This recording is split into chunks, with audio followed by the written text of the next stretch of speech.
Hello, we are here in Arizona, mixed cloth round day 2. This is a rematch of an earlier match on stream, Locos versus ADC. I believe it's the 4 seed and the 5 seed, so they just had about the same round robin. In the actual round robin match, ADC did beat Locos, I think relatively handily, but both teams kind of didn't take it as seriously. Both of these teams are really good and very, very competitive once it comes to playoffs, so it's definitely going to be a really big change in how both teams actually play.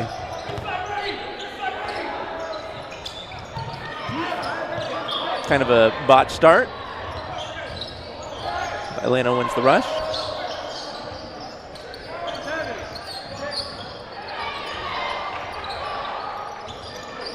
Things to look out here for is Dylan Cruz in the right corner. Oh, now Taylor Pineda in the middle. Bo now in the middle.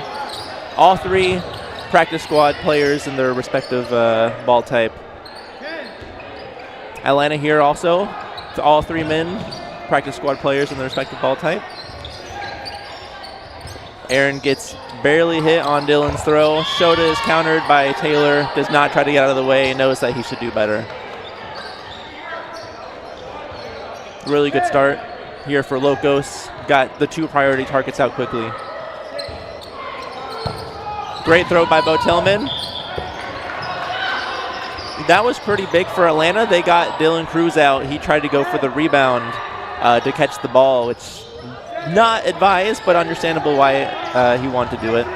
Still good for Locos, 5-on-2. Pierce gets an early kill. Knows 3 balls are coming, but they just find him anyway. Hard to dodge 3 balls at the same time. Alley here, last player left. Really great player. Phenomenal catcher. Good spot by Taylor. They call her out. I think it hit her knee, personally. Sometimes it's hard to feel those knee shots when you are getting hit in the knee pad, especially when you're close to the ground. The knee pad just takes all the shock. Quick win by Locos there.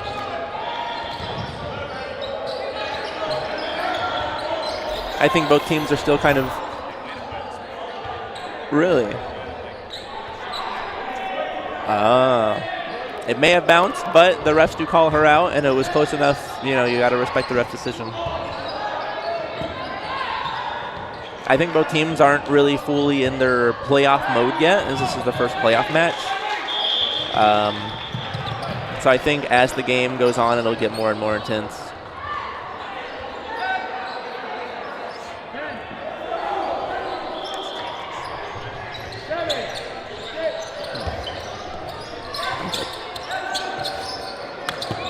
Aaron looks for a catch there. He knows he should have gotten that one. Shota gets a good kill on Bo Tillman and dodges the counter from Dylan Cruz trying to punish.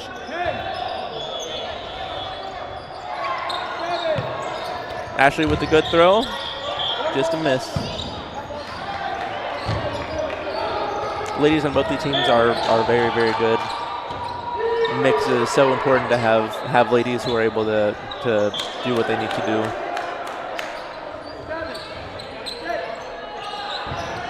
Taylor with the shot on Ashley's knee. Pierce punishes, gets Taylor. He doesn't try to dodge. It's a really tough position to be in. Good throw by Pierce. Even players now. Pierce goes at ball. I think that's a pretty smart, safe play to try to get numbers up. Unfortunately, he misses. Throw Pierce, easy block. Ball back to Locos. Dylan's just still waiting here. Jessie smartly gets her hands out of the way. That was a good spot by Luann. Oh, great throw by Jessie there. Well, good pump fakes from the whole Atlanta team there to get her eyes looking away from where the ball was actually coming.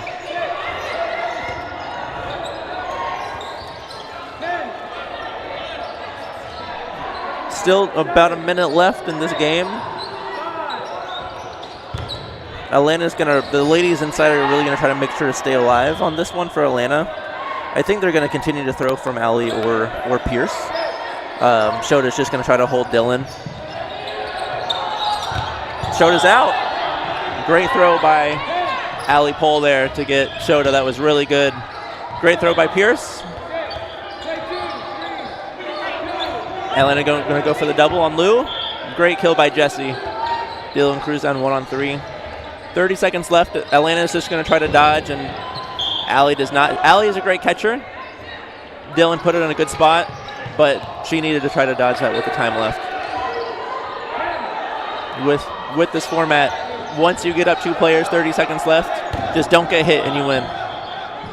Just like Dylan Pierce right there. Dylan looked for the catch. Pierce knew that he shouldn't throw it at him. Good block by Jesse. Dylan's definitely going to go again. Game's over.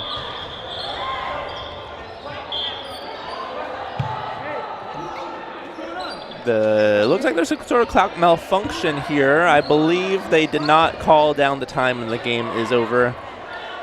Dylan did throw the balls in hand anyway, but it feels bad when you don't have the game clock called correctly, and you feel like you could have done more if you knew the situation better. A little frustrating for Dylan there.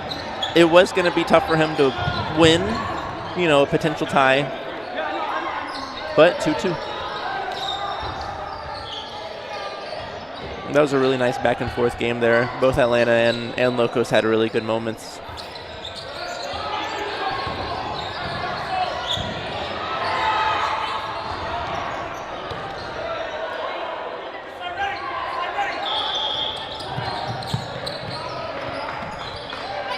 Atlanta foregoing the middle ball, letting Loco get the first ball offense here. Probably just going to be Bo. Right in the face of Jesse. That's a good throw.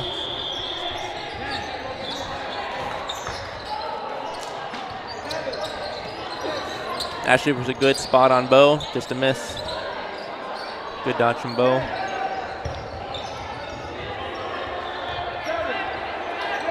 I think Aaron has the free shot here. Goes for it. Good dodge. Good follow by Show. Dylan goes for Pierce, thinking he's not looking. Pierce is ready to dodge it. That was a really good exchange for Atlanta. 4 balls. Probably kill right here. They get the kill right. Double at Dylan Cruz. Great dodge from Dylan. Really smart for him not to go for a catch and plant himself.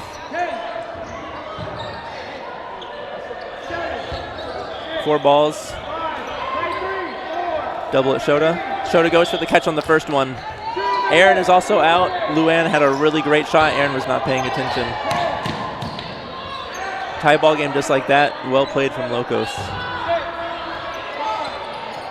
Great shot from Ashley Elder. Right in the foot. Atlanta up by 1 with 5 balls. They are probably going to go all for, looks like for Dylan here. Good spots. Really well timed. A very, very slight delay from the first ball on the next 2. 3-1 for Atlanta.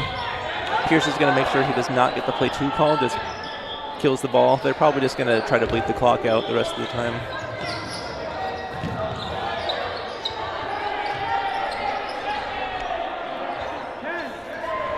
Luann is an amazing catcher. She knows that she may need to move forward or to the side for a ball.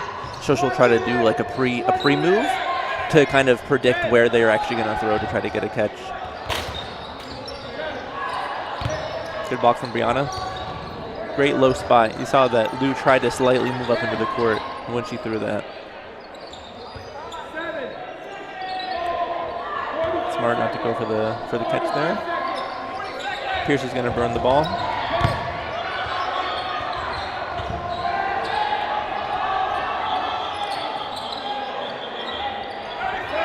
Brianna actually kind of put herself in a bad spot, trying to play friendly with there. That might bite them, but we'll see. 20 seconds left. It's play 2. That was close to invalid by Ashley. They might have called a warning. Great dodge. Ooh, that was close. Pierce needs to get all the way back here.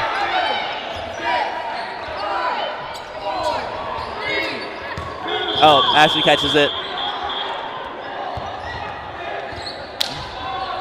Good catch by Ashley. That was a little scary, but she seemed like she was pretty confident with it.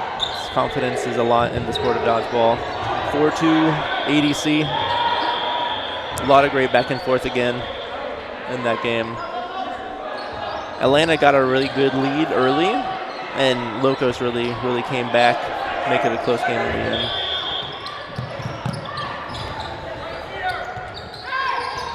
Pierce gets a catch on Lou. Pierce up the middle. Yep. Good counter from Aaron to punish Taylor. Taylor had the green light. Bo gets a hand block. Oh, it's a wrist block, and Dylan punishes Shota. Atlanta is up 2 players early, though. Still 2 guys in. And Dylan's probably going to throw. I would probably say no kill, but Allie does take an out for that. Early counter. Good double from Pierce, and Brianna just missed.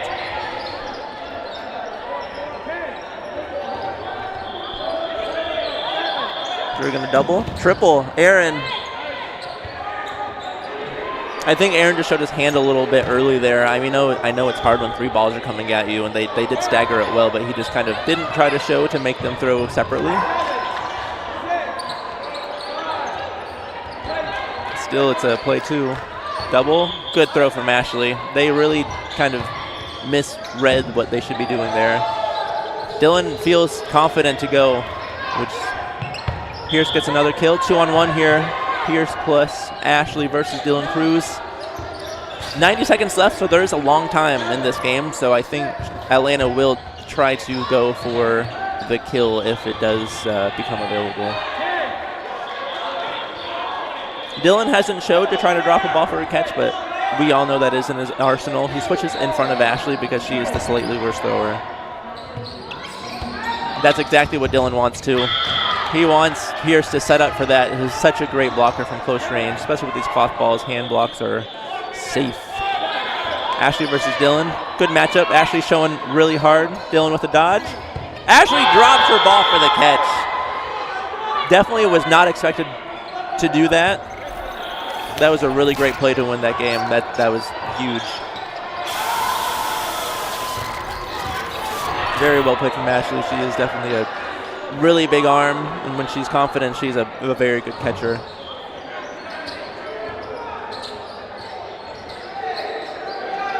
Looks like she is going to sit this next game because she has a smoothie that has arrived.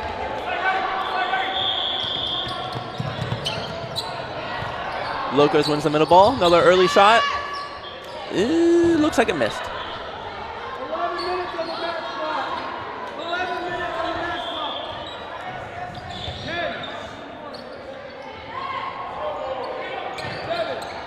Pierce throw.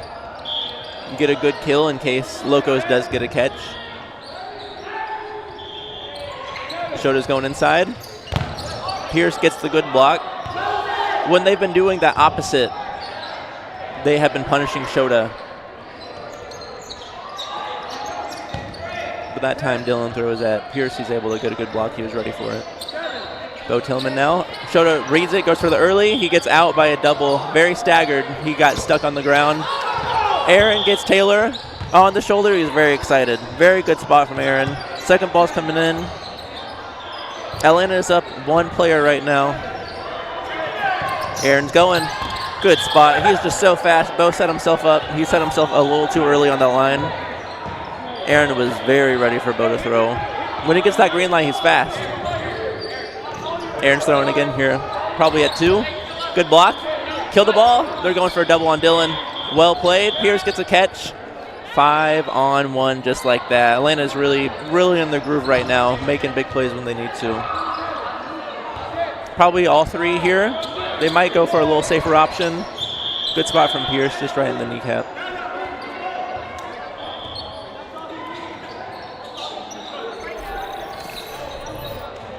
I'd say if you look at this Atlanta team, Shota's most likely going to be look like the biggest threat, but it's really been the rest of the team that's really carried so far, punishing the other team's mistakes very well.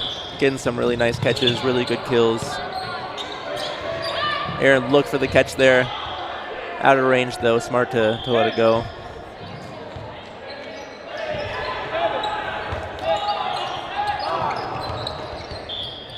Shota gets the kill again on Megan.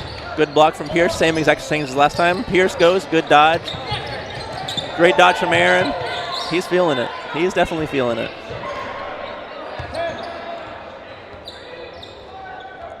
I think Shota's throwing here again. He's going to go up though. Oh, good throw from Allie.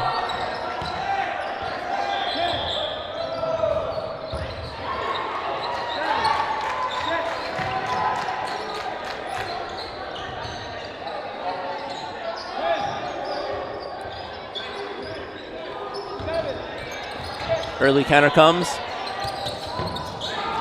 Little exchanges. Taylor does hit Ashley's fingertips. Aaron misses the miss back. It looks like Locos has 4 balls. This is a good, Locos only has 3. Good opportunity though. Bo's throwing. Shota tries to early. Oh my! That man has no knee pads on.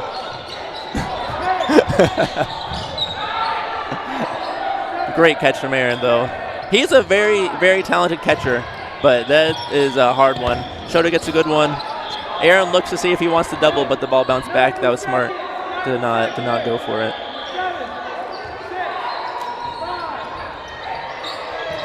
Aaron's going. He's going at Lou. Aaron looks for the catch again. A little over a minute in this in this set left. This is almost a must win for Locos. Double on Allie. Shota's exposed. He misses. Aaron looks for the counter, but he doesn't want to expose himself. That was smart. I believe if Locos do not win this game, they will not have an opportunity to win. Pierce is running down. He's going to go at Luann here. Yep, a little bit of a no look, but she was ready for it.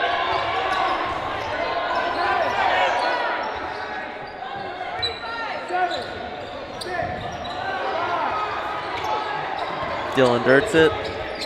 Looks for a good spot. Aaron's ready to throw. They move back. Even players here. A tie is a really big win. Go for the double. On Bo. Really well timed. Pierce through. Bo had to dodge. Aaron got him in a really good spot. 15 seconds left in the set. It is tied players. Locos needs to win this one. They go for the double. Pierce is out. Aaron needs to get a quick one. 8 seconds left. He doesn't recognize. He should be throwing at Luann here. Yep.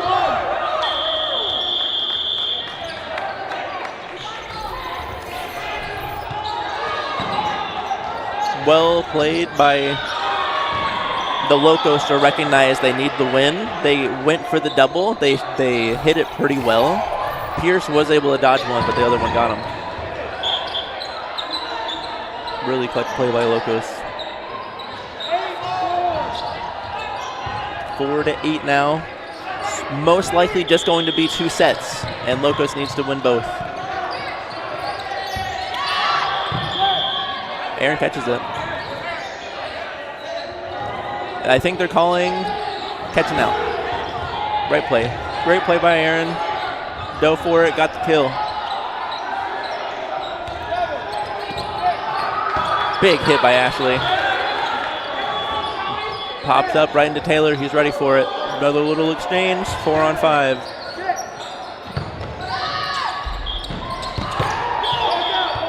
Aaron and Taylor trade. That may not be a good trade for the Atlanta players, especially they are kind of slipping the momentum right now. But the 2 best. I mean, you would say that the 2 best Atlanta players remain Pierce on the cloth team, Shota Barbeau. 4-on-2. That's looks like a bounce. Shota's looking at the refs. It was close. He may have scooped it, but I think it bounced.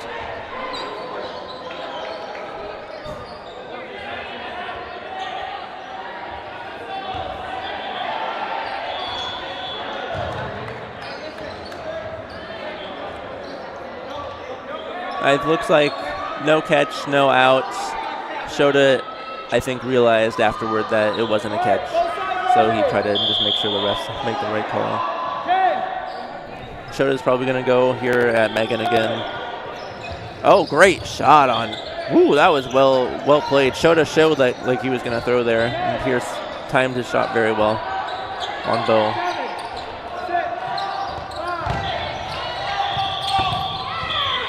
Great shot by Pierce. Megan is out. Tie ball game here. Minute 30 left in this set. 2-on-2. Pierce with a good block.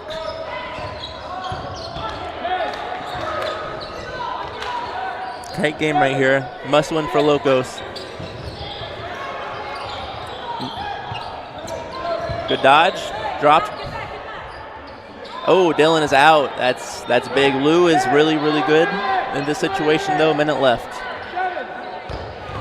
Atlanta is going to try to burn. She's going to have to force a play here, and she needs to make it to have Locos to have a chance in this match. Great spot from Shota there. Lou even moved forward for it. Both of these Atlanta players are such great blockers, it's going to be really hard for her to get. Yeah. Great play by Shota. That is going to make Locos the losers here. Atlanta will advance to the semifinals.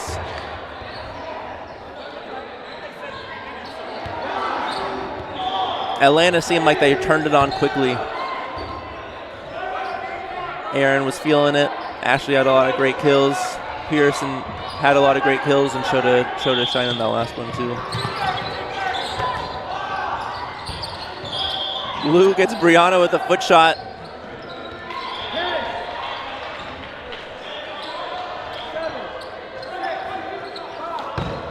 Oh, great throw by Dylan. Pierce thought he was going to catch it, but he threw it very well. Shota's still in. Aaron's out. Taylor got him. They're going to double. They didn't double it. Ooh.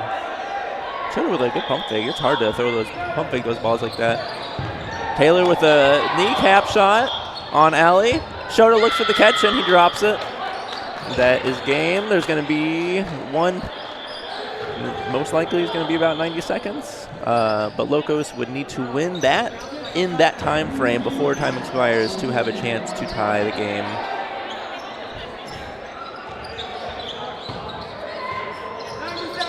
Atlanta's looking at the clock.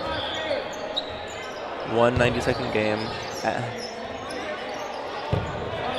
They elect not to play it because there's no chance that they can win. Really great match. I feel like these teams were very evenly matched.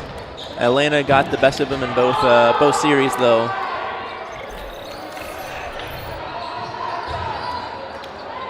A lot of great players on both teams there. Atlanta just seemed like they were a little more together. They timed their throws together better than Locos did. I think that was the deciding factor there.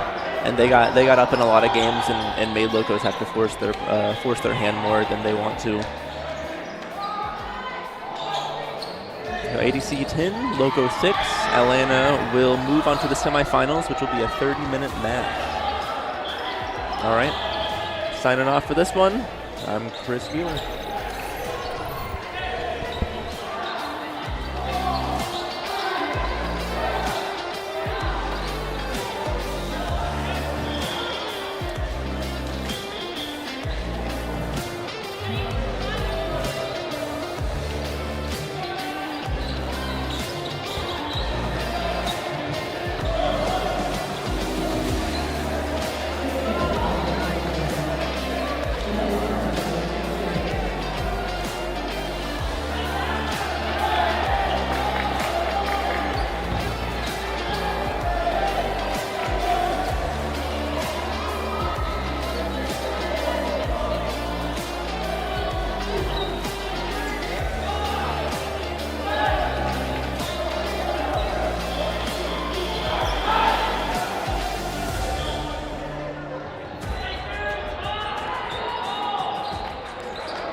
All right, here in the semifinals, day 2 of the Phoenix round. Cloth mixed. Ekko versus Atlanta Dodgeball Club. Ekko starts out with a good shot. Ketchum with a good kill. Shota gets Eric. Bounces into Ketchum's arm. Good dodge from Ashley. She is still alive. I am winded because I just sprinted to get back to the commentator's booth in time. Atlanta down 1 player. Pierce goes for a shot. Misses. Ekko is definitely probably the most likely winner of this tournament. Atlanta Dodgeball Club last round on this same court in the quarterfinals had a really good match against the Locos, who was a very good team, and Atlanta looked very composed. I'd say the 2 standout players in that match were Ashley Elder, who just threw, and Aaron Goodwin in the right corner, number 28. Also have Pierce McKenna in the left corner. Cloth practice squad member sprinting down. Gets hit. Sprinted a little too fast. He went for the block, dismissed it.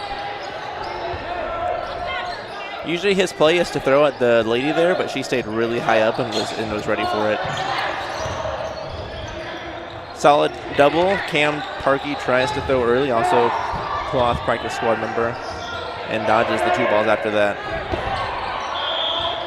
Ketchum dislodges Ashley. He's definitely got one of the hardest throws in the cloth world and the foam world. Going to be trying out for the cloth team this year for Team USA. Ketchum tries to early counter. Misses. A minute left in this set. Ekko is up 3 players. It's going to be hard. I could only envision that Ekko will come back, or that Atlanta can come back if they get a catch here, especially now.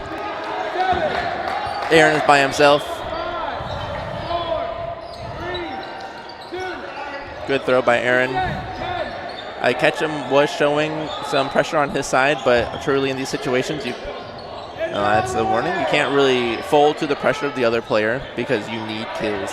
And even if you're in a bad position, you just gotta not get hit. Good block from Aaron. Dodges the first one. He's going up. He could look for a catch here. He does. That's big. Slight mistake by Caitlin there. Not that it was a bad throw, but just situation dependent. That's really the only way that Atlanta could get back into this game is with a catch. They'll probably go for a double ball here. Aaron needs to stop that ball or it's a warning. And he's out because he already got a warning earlier. In cloth, if the ball goes over the center line and you don't throw it, it was an invalid throw because it was not within 3 feet of a target.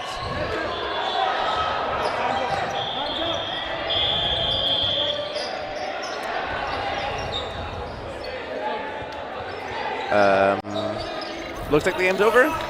I'm not really sure what happened with Allie there. But the next game.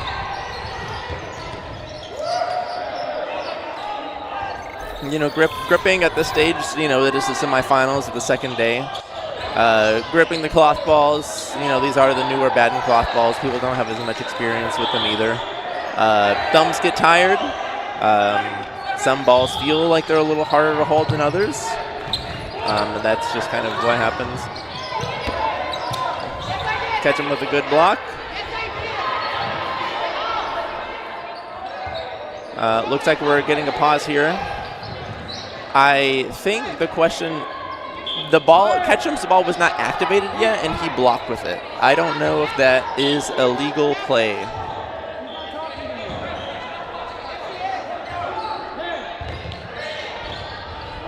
But Ketchum's in, 4 balls to the Atlanta side. Goes for a double on Cam Parkey, well timed.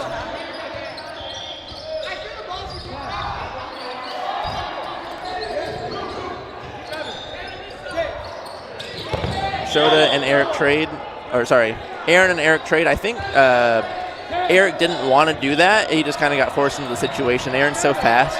He knew that Aaron was going to run, but he didn't want to retreat. That's really only forced him to make the trade. Ashley looks like she gets hit on an early Ketchum counter. Tied players here.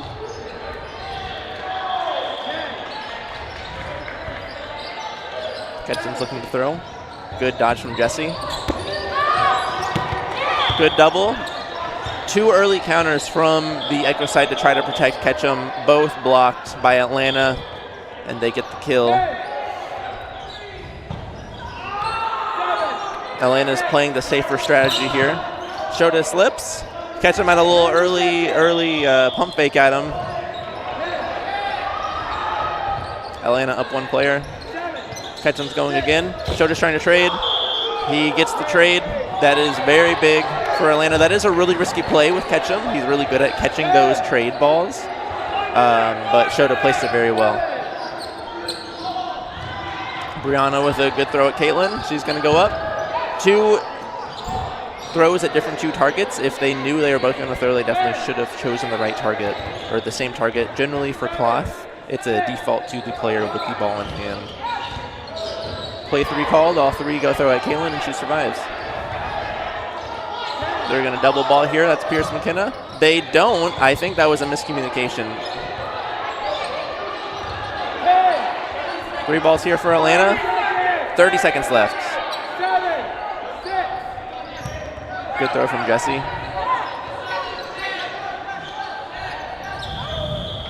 That is right within the 3 feet. Very close to an invalid, but I don't think that was. Good double block by Pierce. He also pushes the balls back. 10 seconds left. Jesse should not be going up. I don't believe they'll need to throw. Good dodge. Woo! Just need a block. Good from Brianna, and that is the game. Well played by Atlanta there. That was a really, really close game, and it's really important to get an early win against this Ekko team so they don't just run away with it.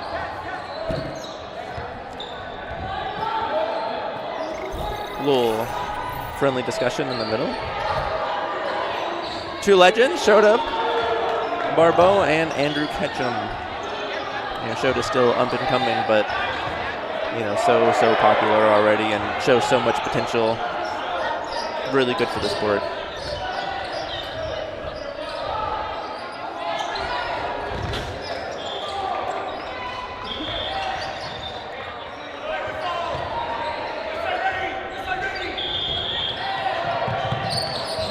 Atlanta electing to give up the middle ball, which we also saw from the last time too. No team has really punished them from their first throw. Good dodges generally first go around. Actually with a really good spot. Eric did a really good job to get out of the way. Shota's showing up. He probably has to throw a ball there. Eric's ready for that. He's going to try to go for it. Just a solo shot. He does realize only 2 balls on Ekko's side, so it goes back. Ketchum, play 2 called. Good from Aaron, was in a solid spot. Ketchum tried to trade with Shota, and Shota got the better of it. Good throw from Ashley. Good dodge from Sam.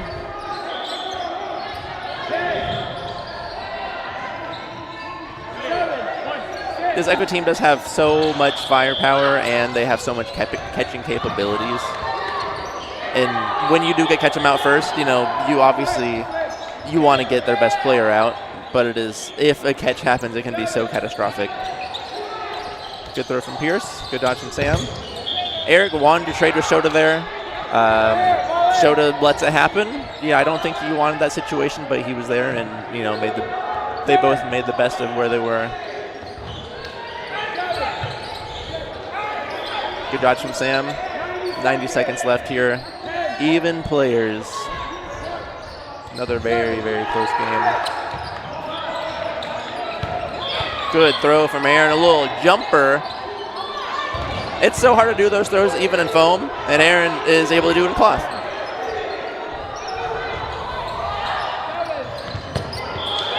Aaron loses the ball. It's going to be invalid. Ashley did get a kill, though, on Sam.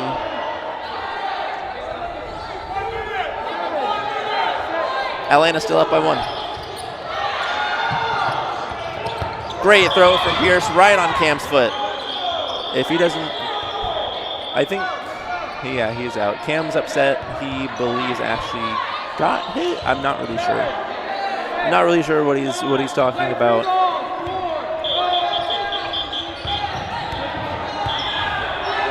Ref call stoppage to play, kind of messed Atlanta's rhythm up. There's 30 seconds left. The question is if Atlanta wants to go for a triple or if they just want to throw 2 balls into the ground close enough to not be invalid, but far enough to where she does not have an attempt to catch this. They do elect for the triple, and they don't get a hit, but no catch either. 15 seconds left. Atlanta will just need to make one more throw. Good block from Ashley. She's probably just going to take it. She should just take it now. Oh, it looks like they actually don't have to throw. Okay, he goes for it. Good win for Atlanta there. No catches to bring Ketchum back in. Shota got him out early. Ketchum looked to trade and missed, and then Shota traded with Eric. So, you know, a +1 anytime in these games are huge for the rest of the team. And Atlanta just followed through with the rest of the match how they should. 4-2.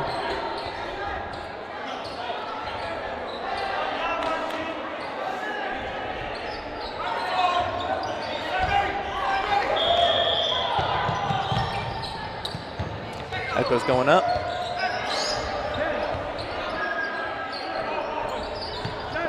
Call Eric, great throw. It's a double off Jesse onto Pierce. That's huge.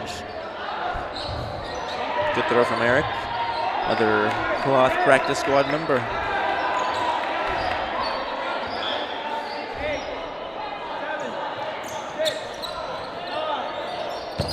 Great catch from Eric. They're going for a double on Shota. Shota's looking for it. Ketchum didn't time his throw with him, but Eric hit a really good spot on Shota.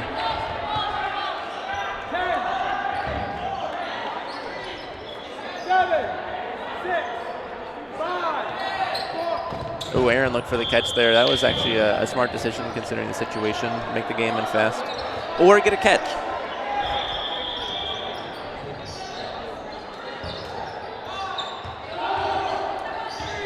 I am surprised to not see Chaz having been on the court yet.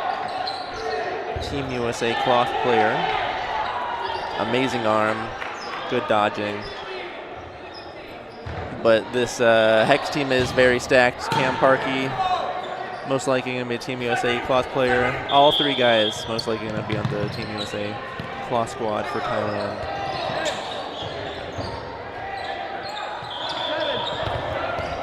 Shota tries to early counter Eric, but he does get at him, but Ketchum punishes him early.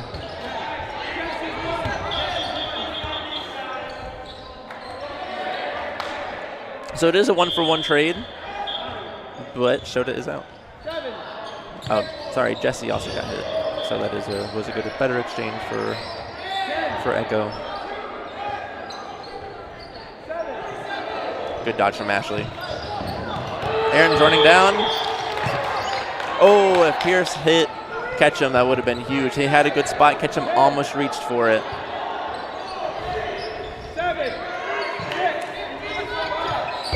Great double. Ashley gets Ketchum on the follow-up. Great throw from her. 2 minutes left. It is 3-on-3. They're going to go for a double. Ashley looks for the trade. The balls may have collided. I'm not sure what ball hit her. It is possible both hit her, in which case she would be out. It looks like she's going off the court. That was smart from the Ekko ladies to try to get advantage early. Generally, you're only going to have 3 balls when you're going up to throw, and now that there's only 2 players, there's only 2 people to look at. We'll probably do a double here on Allie. A triple, actually. Pierce needs to show. Not like that. Not like that. Well played from the Ekko ladies. Very well played. Pierce didn't show early enough because Ekko made it pretty obvious so they're going to triple right away. Pierce tried to show after they were a little too far up, and then Sam just punished him right away. 6-4. Ekko is leading. This has been a great match so far. We're exactly halfway through.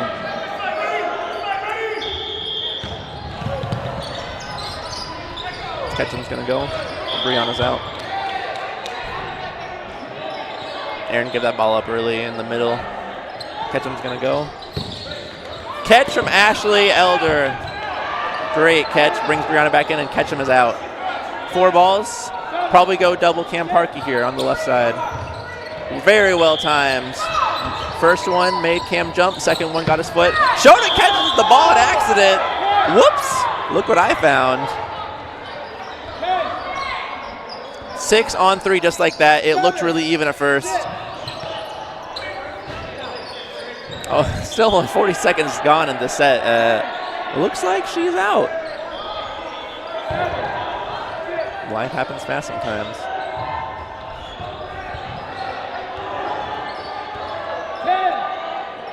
A lot of time left in this game. Anything can happen. Shota looks for the catch. Darts the ball. Shota went all 3. All 3. Yep. Shota is very excited. He is hyped up. You don't want to see, if you're on the other team, you don't want Shota hyped up like that. When he is locked in, he is probably the best player in the world. Him and Eli Hashimoto, his teammates.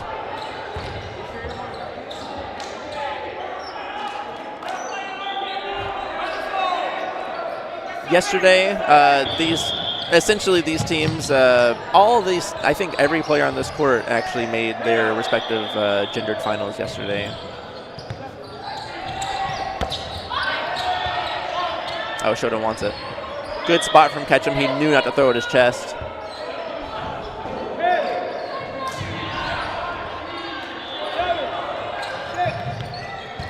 Good throw from Ashley.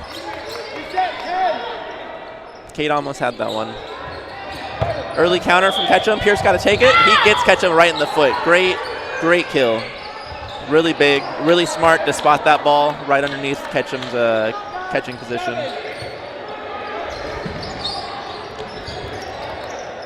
4 on 4 here. This is a really big game. Really feels like whoever wins this game is going to swing them up. What a catch from Jesse. Aaron gets a dodge. Pierce gets a kill. 2 on 5, just like that.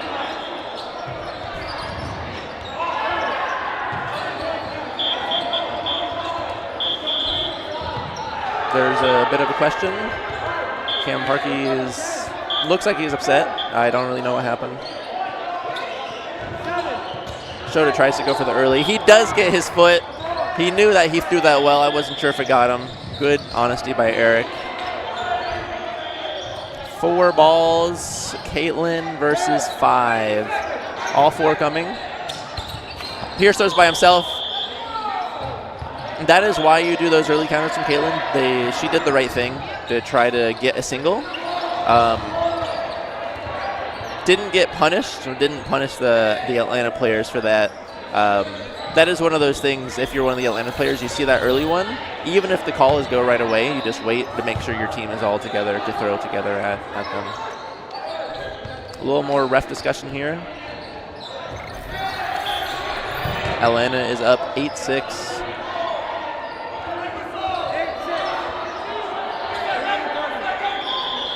Anyone's game here. I think Atlanta has the momentum. Chaz is in. Little lineup switch. Cam Parkey. Nope.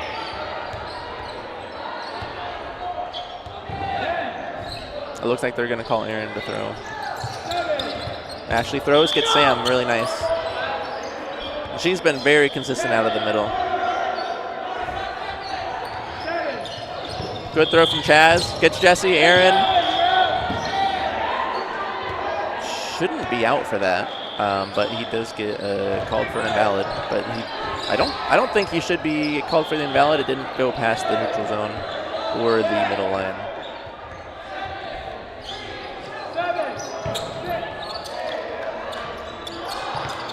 Ashley throws. Miss. Nothing happens. Cam with a solid throw. Brianna with a good dodge.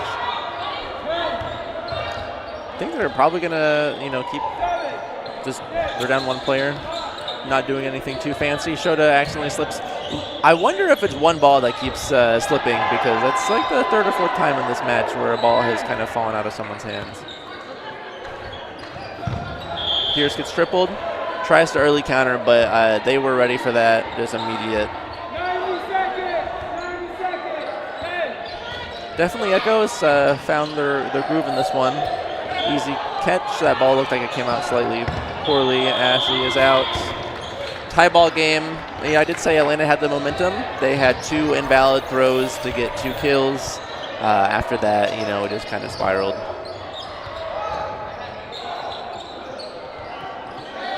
Eight.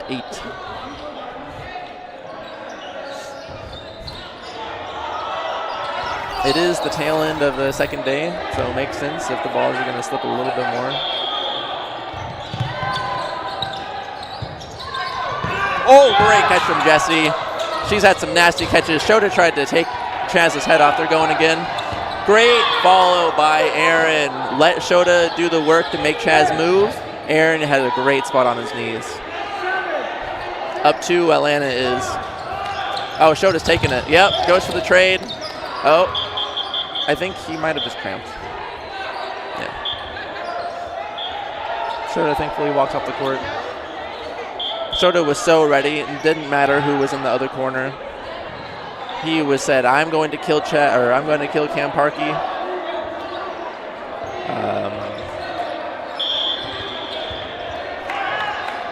5-on-2 here. 5-on-3. Ladies left. Probably a triple on one corner. They get caught. It seemed like a broken up play. Aaron with a little show here. Ashley with a dodge in the middle. Even players. Good throw from Ashley. She doesn't seem very happy. She gets a catch on Ketchum. That's 2 catches on Ketchum. So hard to do. Both Ashley and Jessie with one. They're going to go double on Caitlin. Shota gets the catch. She reads it. 6-on-2. Triple. Out. I mean, this game has been very fun. Lots of momentum swings. Aaron blocks it. Aaron slips and gets caught. That could be huge. 90 seconds left in this game still. There's been a lot of big catches in this one already.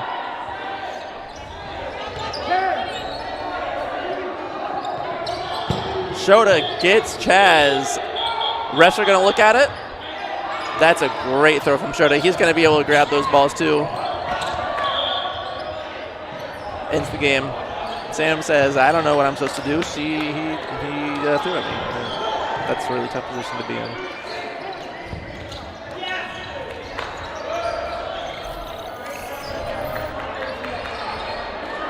Ekko has been forcing mistakes from Atlanta after they have had the lead. Ekko is such a great catching team, and they've basically caught the balls they needed to. And it's a hard thing to do, but Ekko consistently does that. Ketchum's going to go with Shota here. Shota dodges a little too early. He's also showing that Ketchum threw a curveball. Really hard to do with these cloth balls. Extra ball on the court. Just 1 second. We're going to have most likely 3 sets left here. Pierce with a great block. Good block from Cam Parkey. And 3 balls to Ekko. Aaron does a good little show. They might get called play 2. Play 2 is called. Pierce goes for a trade. He does get it.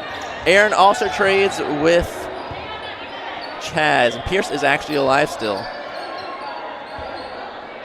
Atlanta is down 1 player. 3 balls. They're going to go double on the ball. Great throw to get Pierce out.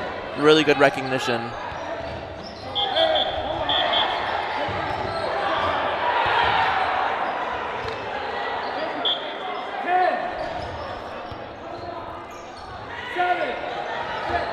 Ooh, great throws on Jessie there. She's been catching very hard balls. Throw 3 on target. Just Ashley left. Oh, well spotted. She was watching Cam's ball, and the other one came in and got him.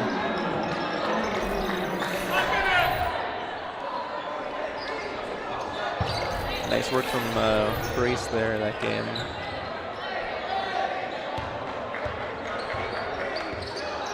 Tie ball game once again. 5 minutes left. Most likely they're going to be this set plus 1 more set.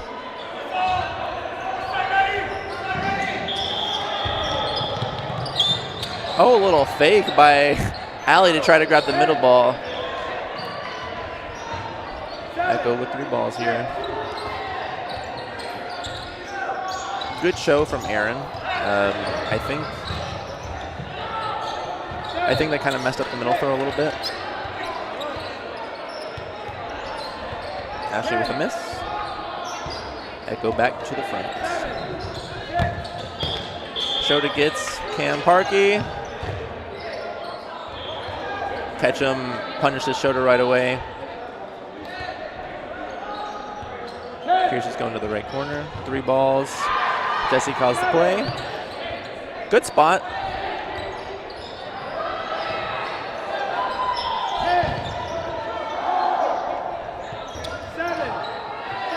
Good dodge from Pierce. A little fake on Ketchum there. I didn't think he was going one way.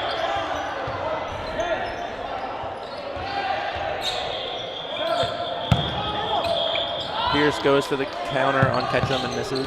Good throw from Aaron and the drop! But Ketchum is out. I think Aaron probably catches that ball 90% of the time. Just slipped off his fingertips. Looks like Atlanta's down 1 player. 3 balls coming up. Pierce goes for Chaz. I think if I were Pierce here, I would be switching to the right corner to throw away from the best remaining player on Ekko. Chaz in the right corner. Instead, he's matching him.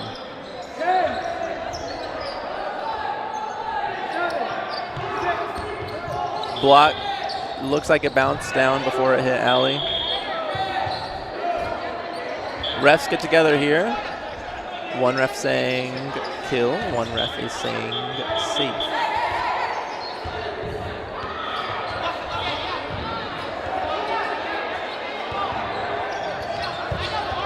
Match clock is continuing. Safe it is. Ekko's got 3 balls again. Kalen throws at Ashley. Pierce.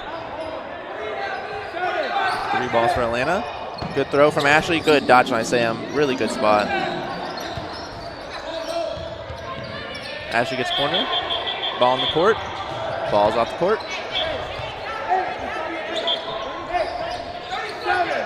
30 seconds left in this. Ashley's got to get one. Good spot.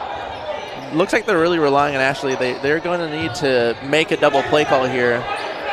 If they did an early double counter, Pierce looks like he's going to early counter. He wants it. Great kill from Ashley. Chaz is going to go straight ahead. Good dodge from Pierce. He's very hard to hit on a 1v1 solo throw, especially when he's got space. Tie.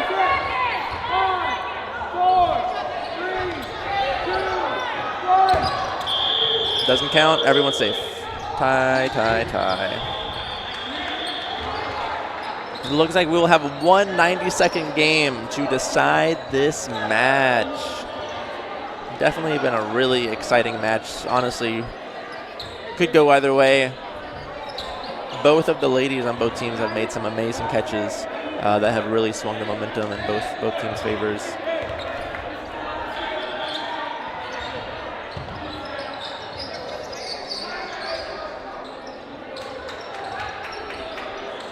I think Chaz definitely done very well since he's came on these last 2 games.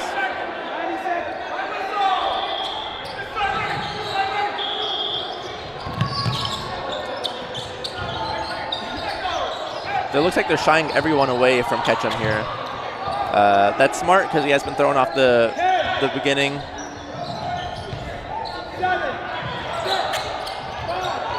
Shota tries to take Ketchum out. Good follow from Ashley. Got a kill. 90-second game. This is big. Good block from Shota. Good throw from Shota. Good block from Cam.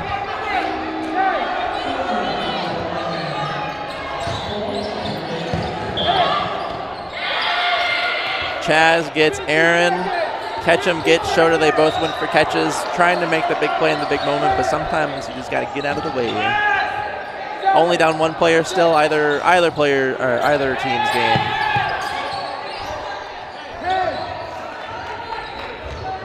30 seconds left in this match. Good dodge from Ashley. Good throw from Pierce. Ketchum didn't really see it, but it was not on target enough. 2 balls for Atlanta, 3 balls for Ekko. They had a nice double counter at Cam, but both missed. Brianna gets hit by Ketchum. Pierce gets a kill. Ashley, almost. That is the ball game. Ekko wins. Really close match there. 90-second set to decide everything. Ekko got some clutch kills. Atlanta overextended just a little bit. And they got punished for it. Ekko wins 13-11, advances to the finals. Atlanta Dodgeball Club will be going to the bronze medal match. Really good showing for them. For me, I am captain of Atlanta Dodgeball Club, not playing today due to an injury. All right, signing off for now. I am Chris Wheeler.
We're here in the third place match. Phoenix round, mixed cloth, day 2. We have Atlanta Dodgeball Club versus the Archetype. Atlanta Dodgeball Club was just here last round, barely lost to Ekko. Came down to the last 90-second match. I don't remember Archetype lost to Honkers.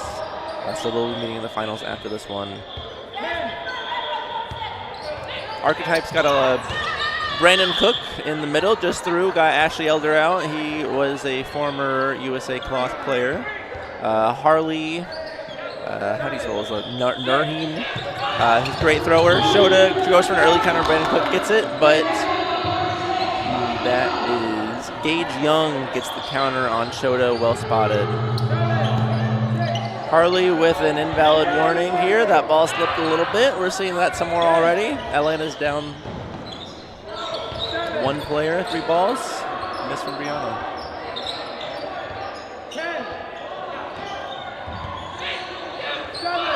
I haven't really seen Harley throw this cloth ball too much, but he has been very good. Great spot from Pierce. I think it hit her foot, but he is calling her safe. Very nice gesture from Pierce McKinnon to do that. Harley with the throw on Aaron. He's ready for it. He's pushing slow. He's extremely fast, but he played slow because he thought the middle might counter. He didn't want to get killed. Valued his life too much. That could be considered invalid. It's not called. Pierce hits her in the chest. Great throw. Definitely a kill. 3-on-3 here. Even players. About 90 seconds left. Brianna with a throw. Good dodge by Brittany. Good block from Pierce on Gage. Gage, USA foam player last cycle. Not sure if he's looking to do that again. But a very good player. Solid throw and really, really hard to hit. Throw from Brittany. Aaron blocks it. He's pushing up. Pump fakes. Looks like they didn't call who should throw there. Pierce with a throw on Brittany in the middle. Miss. Gage does not try to punish. Gage counter throw is definitely good and quick in foam. It's just harder to do those sort of things in cloth. Pierce going early. Great pump fake on Pierce. Kind of froze Brittany. 3 balls still for Atlanta. Up 1. 30 seconds left. Harley goes for an early shot. Gage with a quick dodge on Brianna there. I think if that were me, it may have been a situation to try to find the catch. Just with the time left. Just about 10 seconds now. Pierce is going to dirt it. Great block from Brianna. Atlanta just has to stay alive. Great dodge. Game is over. Atlanta wins. Good first game from Atlanta. Archetype got Shota out early, but Atlanta persevered.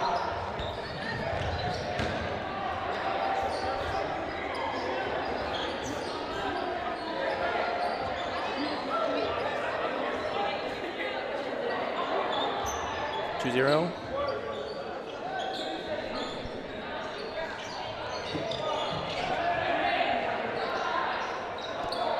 They're asking who the captain is. That is technically me, but I am not playing.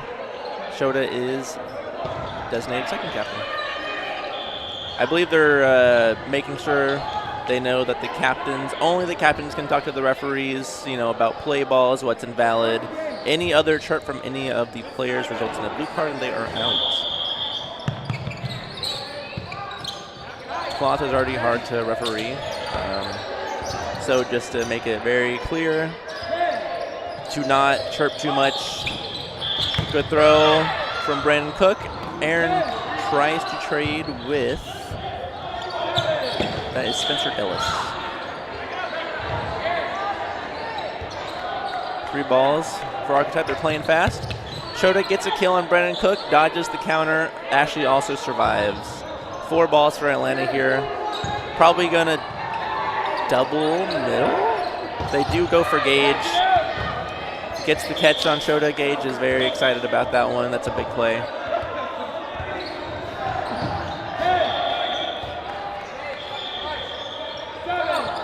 Brandon throws at Ashley. Good dodge. She's pushing up. Good pump fake. She's going to go for it. Brandon's out. Pierce tried to help her out just to make sure he couldn't catch it. Smart play. 4 balls for Archetype now, though.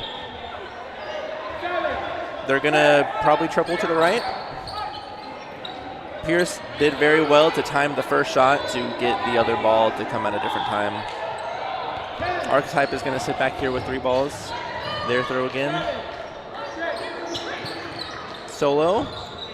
Pierce is coming up. Great foot shot. I mean, he has been getting some great spots already in this match. Looks like he's feeling really comfortable. Solo throw. Ashley gets a well-timed counter on Brittany, but no dice.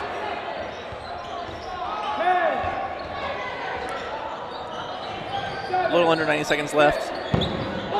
Guys, that is a great spot. Pierce seemed like he was very confident in that. Spencer just got that ball right underneath him.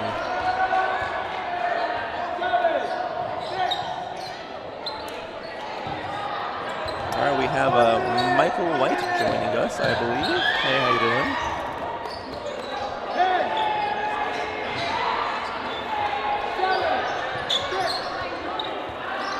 1 on 2 here. Ashley is down.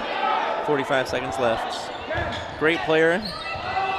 Could easily come back in this game. Good spot from Spencer. Says it's a bounce. 30 seconds left. They will need to throw 2 balls here. Ashley looked for the catch for both of them, but they were very smart to spot them in places where she could not catch it.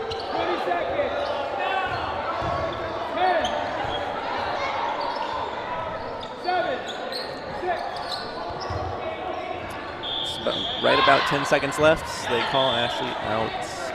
Good game from Archetype, 2-2. All right, now we've got here joining us Michael White. Yeah, happy to be here. I've been waiting all weekend for this. Oh, yeah? I got sucked into mix today, which I'm not complaining about. We ended up taking 5th with VSC. Really fun team to play with. But I'm excited to watch this match because I know a lot of the players on that far side right now. Spencer Dellis in their left corner. We got Gage on the right. We got a new player from Portland in the middle, Maddie. Emily Starkey next to her. We've got, I believe it's Brittany. Am I right? Brittany. And then Dylan Tobiah, one of my favorites to play with out there. One of the old dogs of dodgeball. He's looking good. Definitely lost some weight recently. Dude, he's working hard. Yeah, it's awesome to see. See, I think I know most of the players on this other team, too. Yeah, those are my Atlanta guys. I was going to say. All 3 guys here I practice with every week. We did pick up some ladies. Allie, Atlanta has played with quite a few times before. Ashley Elder. Jesse. Well, yeah, you guys sucked Shota back from Seattle not that long ago. We miss him. I've heard Pierce McKenna's name a lot. I can't say I've gotten to play against him much, but I believe he's on the practice squad too, isn't he? If not the team. He is on the practice squad. He did play with the team for Mexico City, the mixed team. Awesome. Yeah, he's been playing a few years now. Wow, Shota is a great shot on Dylan in the face. And Ashley Elder with the catch from the middle. Oh, very nice. Although, yeah, don't do the catch there. I was going to say, someone's got to step out then. 4 balls going, both at the ball, safe play. Spencer doing his thing in that corner. He's hard out, especially in cloth. Keep your eye on Shota with that backline pressure. Yep, he's going at Gage early. Oh, no. Got Gage, though. He got Gage and Pierce punished. What's his name again? Spencer. All right, we'll have to see the ladies shine on the opposite side here. Wow. Good spot from Allie. That's an out. Wow. That's how you throw cloth.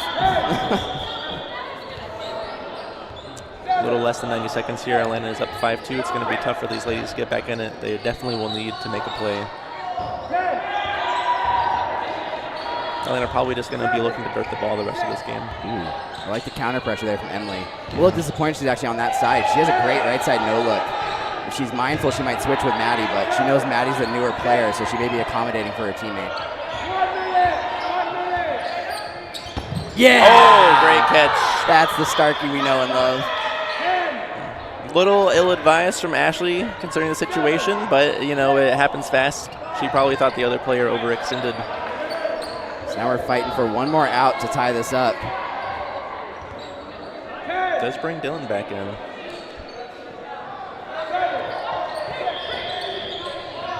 Finger block there. Those are safe. Yep. It's so interesting the way one out can shift the strategy of play. Being the team with one player up right now, they really don't need to extend themselves. They just need to maintain that lead.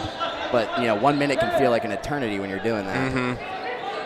There's even the pressure of throwing a throw that's close enough to be valid, but not close enough they can catch it. Oh, no. Maddie looks like she stepped out of the back line. Ooh, that's very tough for them. It's tough on this court, too. I think most of these courts have blue on the back line, so when teams adjust to court 1, it's hard to see, at least at first. You can adapt pretty quickly, but yeah, ADC has actually been on this court 3 matches in a row, so really? I think they have gotten used to the line. Archetype, I have not actually seen them here all day. Yeah, my team actually lost first to Alchemist today. Or is it Archetype? It's Archetype. You're right. I should know this now. There was an Alchemist team yesterday. Yes, that was the primary team for Open for them, and then that mix for Mixed is actually Archetype today. But they were playing extremely well. Brandon Cook was catching everything out of the middle. The teamwork, the advantage, like they were so good about getting ahead by 1 out. So that's what they should be looking for here, I would think. If they can get that advantage, double.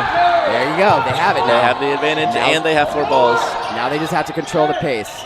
Some of these players can get a little wild. Harley on that right corner can play a little too fast like that. Just like that. But they still have an even game here. No reason to be desperate. 7, 6, 5,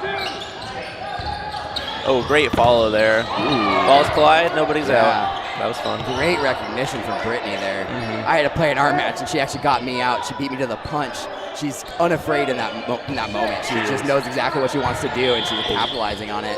If that ball hadn't hit, she might have taken Shota out. 7, 6, 5, 2, 4. I like Shota calls the wait. taking the initiative to throw 2 there. It's kind of a gamble, but they feel the pressure right now. That clock's running down. It's definitely a lot more common in cloth, and you want to kind of keep teams off balance to sometimes throw the 2, even if it's not a play 2 called. Oh, was it it? was. It was a play 2? Gotcha. Oh, I did not hear that. Good catch from Allie. I like the counter pressure, but Allie doing well to be ahead of it. That's just high level dodgeball. Yeah, she read it very well. Yeah, that's okay. Emily's probably best to kind of just gamble on the catch there anyway, so end the game, advance to the next one, and see what you can do. Curious to see if Brandon steps on the court here for this next one.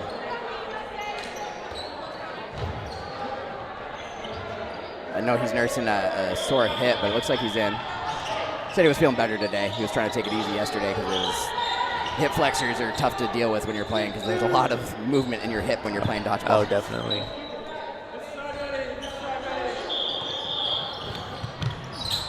Relinquishing the rush. They're not even attempting to beat Allie. Follow from Ashley. Wow. Ashley Elder. Everyone is safe. I'm just amazed that players are still this mobile at this stage of this tournament. Yeah, definitely. It looks like Brandon Cook is off the court, but I didn't see him get hit. It must have been a line violation. Oh, yeah, I completely missed it. Great catch from Brandon. That'll do it. Or sorry, from Dylan. Brings Brandon back in. So that's that advantage again. We got to see him maintain it. Oh. Harley and Dylan Tobiah tagged out from the counter rush. Happened real fast. Shota doing his thing over there. They're going to have to deal with that because Shota's not going to back off. For sure. That. If anything, once he starts getting some kills, he goes harder. He goes harder at it. Yep. He knows he can. So I mean, what do? You gotta irritate him somehow. Yeah, there he goes. Oh, great catch from Brandon. There's an answer. There is an answer. That's what they needed. Still got Aaron Goodwin on the court, and I mean, this is a tough line. You got Allie, Ashley, and Aaron Goodwin. That is a strong lineup of 3. Definitely. Good luck from Dylan. They got a kill right. Play 2.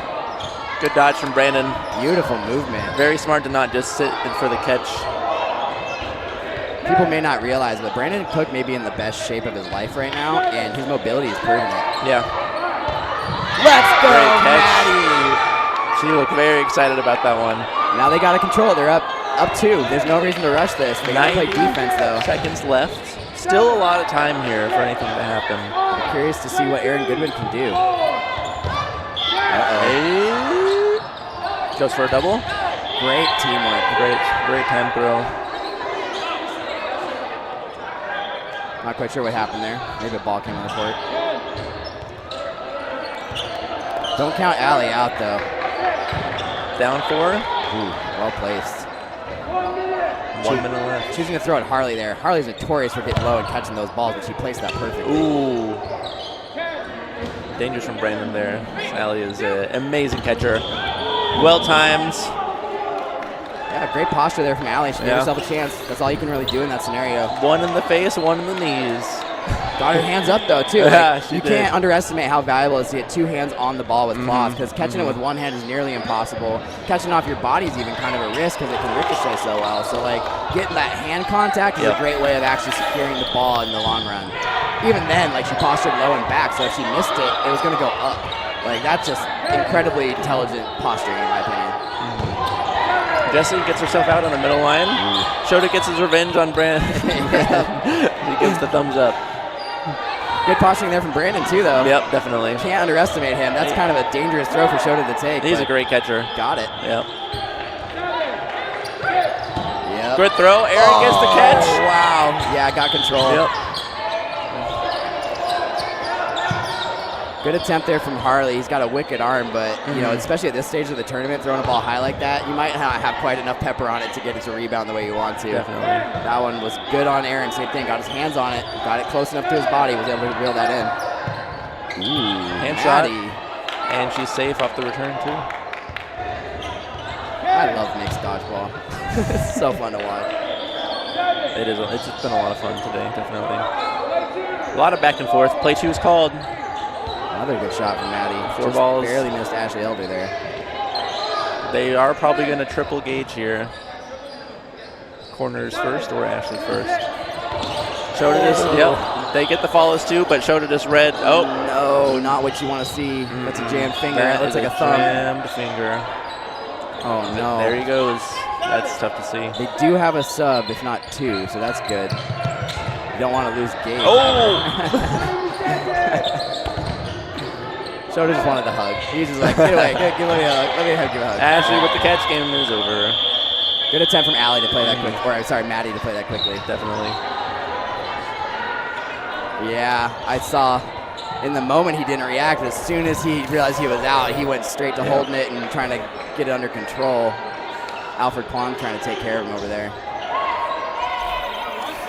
And it's really tough to play cloth when you can't squeeze something. That's pretty important. Yeah. Looks like we're going to switch sides for halftime. Okay. I think checking on our score here. Feels like Archetype is going down points. 8-4 though. They're still in this. They are definitely in this. They're finding their game. That first out's been pretty critical though, and it's been really tough to keep it because Shota keeps attacking people. You got to deal with that. Similar to like Hex, if we've watched them earlier today. I know Ketchum's a force in the same way. He likes to hit that front line, and if you're right. Ekko for mixed. Ekko, yeah. Ketchum just takes that front line. If you back off, like good luck. You're just gonna get everyone throwing at you. It's just a handful. But if you can push back, you know you can get that first out and leverage it. So ultimately, that's what matters first, and then you play through. Ooh, Dylan being aggressive off their first throw. I like that. Shota was very ready for that, but good aggression. Maybe a tough target to take that shot on, but you know, you gotta try to find out, right? Good no look there. All right, first out, here we come. Let's see what they can do. Ooh. Aaron to safety, didn't even see that ball. Pierce gets disarmed. I like what Pierce was doing there. Like that pressure really kind of puts the opponent in a panic, but Dylan, one of the old dogs, unafraid, knows exactly what to do there. Managed to knock the blocker out. Wow. Great throw. Triple out there, isn't it? I believe just 2. Yeah. Well, the first out, and then you got Harley and Brandon off the double. Oh, Brandon too. Yeah. Oh wow. Okay, I didn't see that part. So now they're up 1. Same situation. That they get that lead off of Pierce, and then all of a sudden you got Shota and Aaron Goodwin rushing you down. That's a lot to deal with. Dylan's challenging them though. That's another finger. Oh no, holding the thumb again. Safe because it's a thumb on ball. But she's not happy about it. Yeah, great effort though. She protected Dylan there. Yep. Not that Shota really wants to throw at somebody like Dylan because of how dangerous he is as a catcher, especially with cloth. So good recognition to take that shot on forgive me, Brittany, right? Got to remember that. I need names like 3 times. It looks like Brittany is walking off the court. Taking the injury.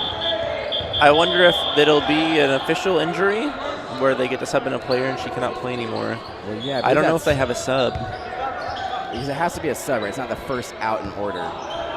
That would seem like potential advantage. I at least open it is the first out in order. Interesting. Yeah, but mixed. But I'm not sure if mixed is the same rule set for that. Okay.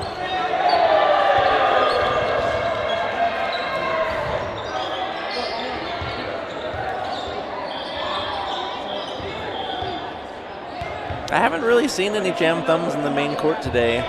Yeah, I haven't seen a lot of it actually. It may just be people getting tired. Your awareness is waning a little bit, so your thumb's already tired. Yeah, a little late to the block, and that's how it happens. I mean, Engage's it since he was airborne trying to dodge 2 balls after a throw. Like he did everything he could there, but sometimes that's how it happens. That's tough. Engage is such a versatile player. That's a tough player to lose in this situation. Definitely. He's a great answer for somebody like Shota or Aaron Goodwin. And Pierce, for that matter. They've got quite a lineup over there. They got a good team. Well, that's not to discount any of the women. Ashley Elder will get right in. Oh, these ladies are amazing. They're all in the practice squad at least, I believe, for cloth. I'd probably say I'm more scared to throw at any of them than I am to throw at any of the guys. Yeah, no, honestly, that's true. I'm not lying. I genuinely feel that. Yeah, definitely. Shota's jumpy, but I'm less afraid of him catching it. At least I know to place it wide enough. But like the way Ashley moves, the way Allie, yeah, the way she postures. I'm actually not familiar with the girl in the back line for Atlanta. Jessie. What's her last name? Nakano. She generally plays with Grizzlies. Okay. DMV? Yes. Okay, yeah. And she's a very good catcher. I don't think she's got a solid throw on her too. Yeah, looks like it. Great triple. Yeah, good teamwork on Dylan. That's the way to do it. 30 seconds left. They're up 3 players. Definitely going to be tough here. Great commitment from Maddie. Good recognition from Atlanta there.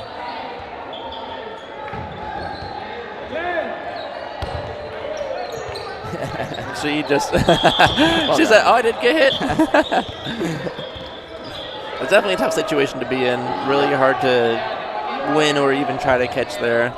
Well, yeah, it's actually a good question when we have a short pause here. How would you approach that? It's an interesting situation because you kind of have to force the issue. You try to set up a situation to catch, but a wise opponent, especially at this stage of the tournament, won't do that. So what's your best trick, I guess? How do you convince them that's worth throwing at you?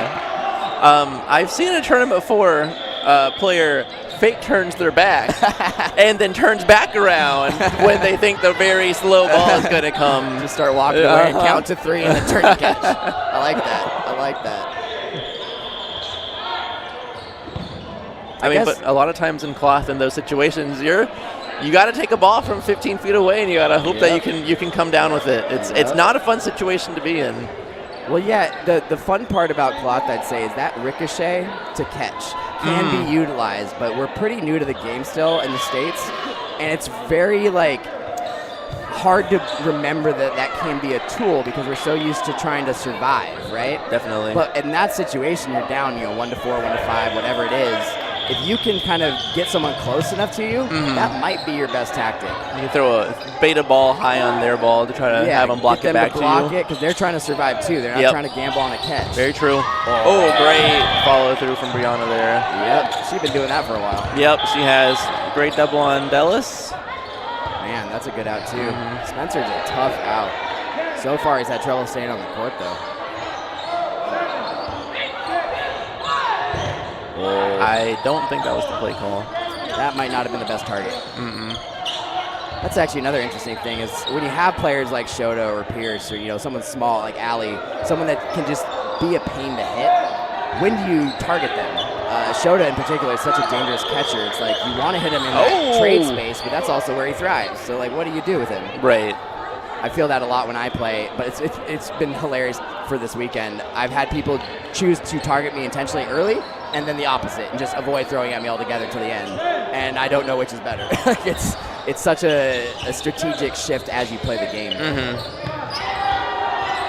Yeah, definitely a lot of players, who are I personally like to target them first. I think that's because the wise choice. there's less room to dodge. Well, and those players can cause so many problems. So, like, it is valuable, but I think, like you were mentioning earlier, like, you kind of have to condition your opponent. You can't do the same thing and become predictable, especially with players like Shota that can, like, read a catch, right? Like, as soon as you show that lead step or, like, you show the eyes, you look at him, man, he's prepared. Same thing with Ali, and oh, look at that. Same thing. Oh, wow. Great catch. Goodwin showing off that athleticism. That's impressive. And good teamwork from his corners to press and create the opportunity. Ooh, only 450 left. Yeah, 450, and it's 12-4 currently for Atlanta. That's some separation, so we're going to have to see some accelerated play from Archetype. I do think Archetype needed to win that last game to have a chance of winning the overall match here, but, you know, we still play. It's still competitive. You wanna do your best to bronze medal match. I'm not sure what happened there. It looks like the other team wasn't ready. Archetype being cordial and not trying to force a false start there.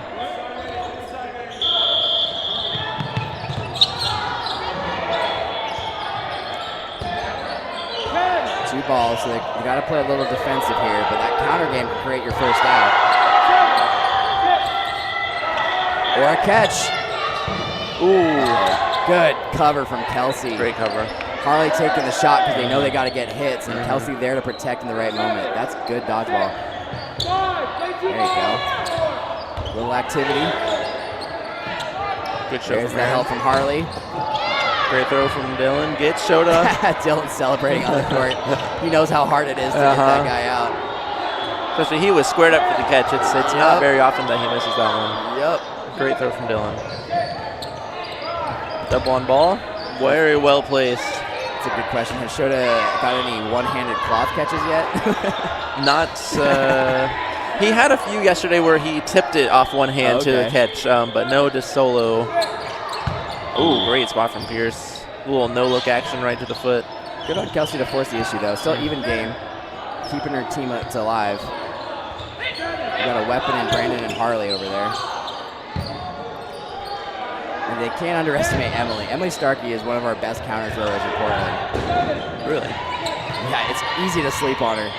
She's very patient. She plays that conditioning game, kind of let you relax and then finding the right opportunity. As soon as they start targeting Harley, I would say look at what Emily does. She's very responsive. Kind of reminds me of Eric Nelson on Hex. Oh yeah. Kind of lulls you to sleep sometimes, and then kills you on a counter. Let's go, Harley. Great catch from Harley. Dropped his blocker, but was able to posture himself for the catch. Great kill on Alley. She's down. Brandon committing. Pierce and Brandon. Pierce is out. Just barely. Just barely grazed him. I couldn't tell who hit who there. I know from Pierce's from playing with him a lot that he got hit just on how he acted. I don't think she got hit. I think she's safe, but we are calling it out. Maybe not. All right. This next match will be our last one. 6-12. Archetype is down. ADC is leading. One more match here. Just playing the game clock. It's always fun to see teams let loose a little bit. Brandon Cook in particular. When he gets that green light to throw, he has fun with it. Keep your eye on Harley. He's going to start throwing and bait catching here quick. Oh, good from Harley. Brianna wanted the catch. I was going to say, that was pretty central. I would not be doing that on Brianna. Play two stalled. Great throw from Ashley. Especially, Dallas is also out. Oh no. I need to see it. I mean, Ashley threw that ball right at Brandon Cook's chest. Yep. She throws that ball very, very well. Yeah, she got some pepper on that. She does, and I mean, she's still newer to the sport overall. I was going to say, I was just talking to Alec Paul. I was like, how long have you been playing? I've heard your name on podcasts. Like 3 months. I really? Just let the air out of my chest. No, I'm that's very me? surprising. that's crazy. She's good. Good throw. Cross. That's that cross from Emily I was talking about, that right side no look. I wish she'd use it a bit more, actually, but it's why she's good at it. She knows how to condition her opponent.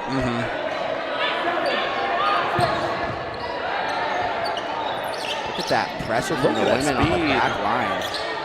That's the kind of stuff that like Shota and Aaron like to do, but the women are doing it too. Yeah, I did hear in the women's division there was definitely a little more speed than there really has been in the past. I mean, cloth is still just a growing sport here in USA. Great block. Wow. Intense. But, you know, speed can be the name of the game a lot of times in cloth. So it's good to see everyone adjusting. Yeah, it's a very effective tactic. I think it can be abused a little bit. Like once it becomes obvious that you're doing this every time, teams can kind of figure out how to counter that. But if you can play that conditioning game, like we said, like that's really high-level dodgeball in my opinion. Definitely. You see it in foam too, but cloth being 5-ball, that defensive transition space, getting closer to your opponent and getting them to react to you, it's such a valuable way to find an out, especially against great players like Shota or Harley, Brandon, down the list. You know, Definitely. I've been so impressed with all the teams today. The level of parity has been incredible, particularly in mixed, but men's and women's as well.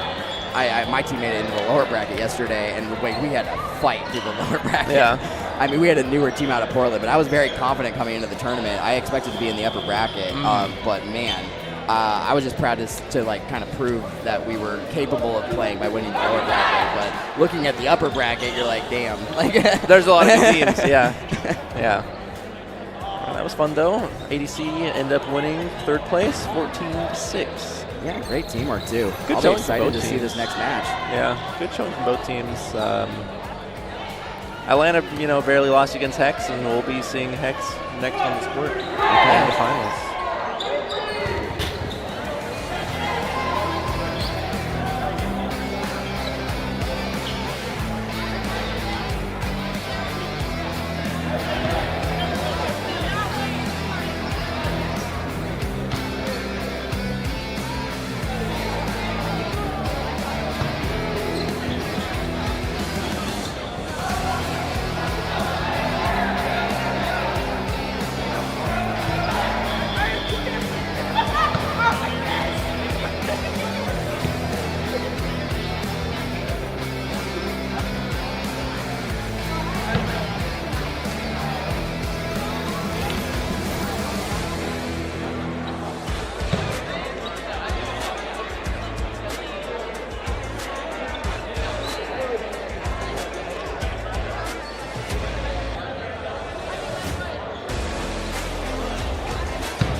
Ladies and gentlemen, guys and gals, non-binary pals, but most importantly, dodgeball fanatics. It's number 65, Carlock from Berserk, joined by... This is Alfred Kwan, USA Dodgeball. And we are here to bring you the finals match from day 2 of the first USA Premier stop of the 2026 season in Tempe, Arizona. Wonderful Sun Devil Recreation Center. Lovely facility. Oh, I love this gym. This We gym is have fantastic. had a lot of dodgeball this weekend. It's a lot of excitement, high-flying action, and we should have a very exciting one here between Honkers and Ekko. Ekko, very well known. They've been together for quite a while, though this is a very different rendition of what you might see. Justin Payan not here today. He is traveling abroad, but we do have Andrew Ketchum being joined by several of the other USA Team USA practice squad members, and Eric Nelson, as well as Chaz Billick. And then, of course, staple player Sam Greco on the women's side. Let's see, Kate Gong on the sideline there, but... Yep, Grace Rowan's on the court, as well as Caitlin DeLeon. And we have a whistle to start us off. Honkers win the opening rush for the center ball. Let's see what they do with it. Looks like we got Kendall Smith, Zach Fernald, and Cleaver coming to the line. Pump fakes. Big throw from the middle. Many of the players on the side of Ekko taking home some medals yesterday in the Open and then women's divisions. Let's see if they can add a second one. So Honkers coming in as a mix of players. They, by Team Captain Kendall's old mission, come together for some good vibes here, but looks like they've put it all together pretty well. Get here to the finals. Clever pulling in a nice catch. Woo! Catching out. That's a big one. Though.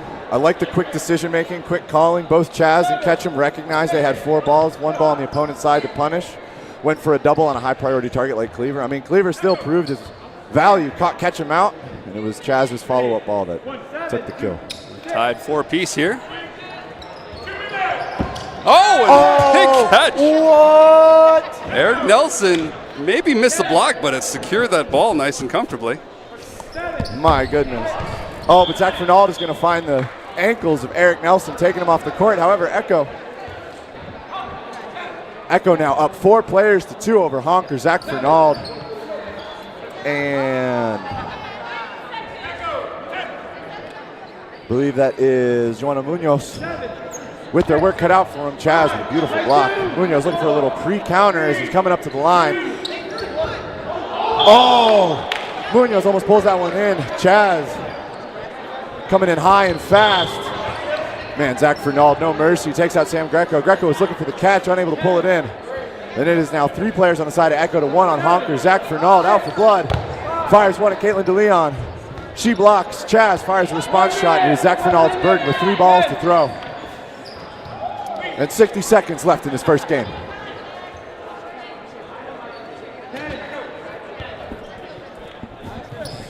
Zach Fernald with the pre-counter. Chaz fires it high and fast. Caitlin DeLeon squats, looking for a catch. Zach Fernald puts it outside the body.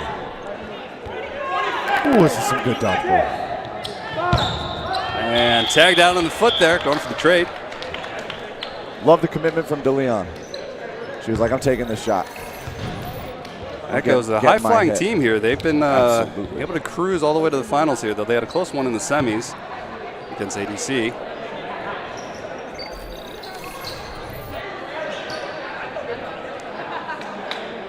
Teams lining back up. Looks like they are just opting for a rotation on Honker's side. Whereas Ekko only swap looks like Kate Gong in. Yep, Kate Gong in for Sam Greco. Zach with the initial throw. Oh. Kate not quite securing it. Zach Fernald believing in the faces or laces mantra. Eric Nelson answers right back. And it's 5 players to 5. In the first 15 seconds of game 2. High efficiency so far. Almost secures a catch.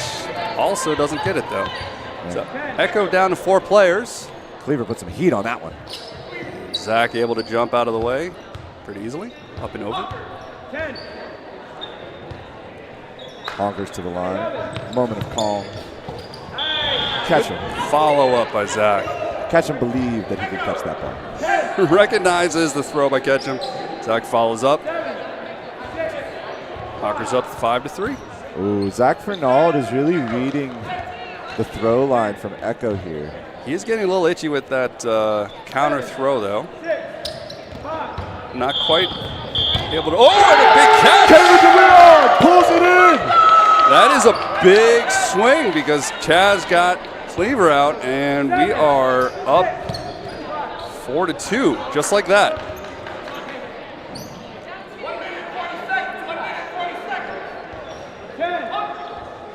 Woo. Honkers to the line. Chaz blocks not one but two throws. 90 seconds. 10. Ekko in full control of the game here. Lots of time left. Just under 90 seconds. Carla trying to get that shoestring catch. Doesn't secure it. Seen her make that catch many times. She'd bet on those hands any day. And with a catch like that, it would even it up 3-3. Trying to make something happen, but can't secure it. Tough when three are coming at you. Absolutely. And Ekko go up. Grace Rowan with the closing hit there in that game too. So still lots of time to play. 35 minutes in the match overall. Absolutely. And Ekko, once again, the only switch is Sam Greco and Kate Gong, keeping everybody else on the court. We've got Kendall Smith back on the court. They're sitting the last game. The unfortunate right in the breadbasket there for Eric. Nelson made that look easy. Easy block by Nelson as well. I mean, I will say Eric Nelson, excellent catcher. Makes some absolutely insane grabs. He's got those soft hands. Soft hands. Man, Ketchum. Ketchum opts to throw the fourth ball, trying to take Zach Fernald out. Zach Fernald, heads up play, stays alive. Cleaver gets taken out by Ketchum on a cross court. Chaz jumps over to stay alive. It is now Ekko, 6 players, 3 balls. Pre-counter from Zach Fernald. Double from Ketchum, and Nelson is going to take him off the court, and Honkers finds themselves with a steep mountain decline. That tombstone drop, not enough. Oh, and right on the knee. Jeez, the accuracy, the power. Ketchum factor is definitely a big one here. If you let it get to you, and it seems like Honker's having a difficult time maintaining him.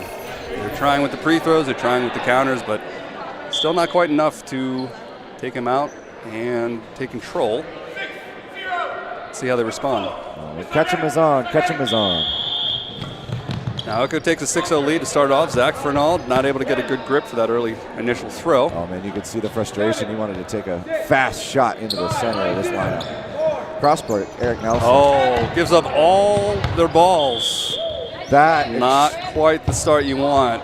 That exchange was brutal. Eric Nelson catches Kendall Smith, leaves Cleaver in a tough spot. Ketchum takes the hit there. Eric Nelson then takes that caught ball and fires off into Zach Fernald. This is a high efficiency match for Ekko so far. I don't think they've missed. Yeah, firing on all cylinders. Ketchum with the tongue out, lets it rip. Unfortunately, Fishman can't get it in. You know when the tongue's out, it's coming in hot. But I mean, that is part of Ketchum's game, right? It's the fear factor. If he can make you double guess yourself, question whether or not you can make the catch. If he can take that mental edge off of you, it adds just that little bit more to the throw. Maybe doesn't add a few miles per hour, but it makes that ball a little bit harder to deal with. Ekko very comfortable or confident with their ability to stay alive without getting that middle ball. Doesn't have to send anybody to rush. Honkers with the initial throw. Nothing doing. Well, the second one gets in there. Takes out Eric Nelson. That's a big hit.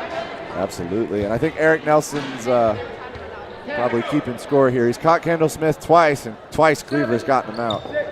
He wants that catch. Catches Zach Fernald.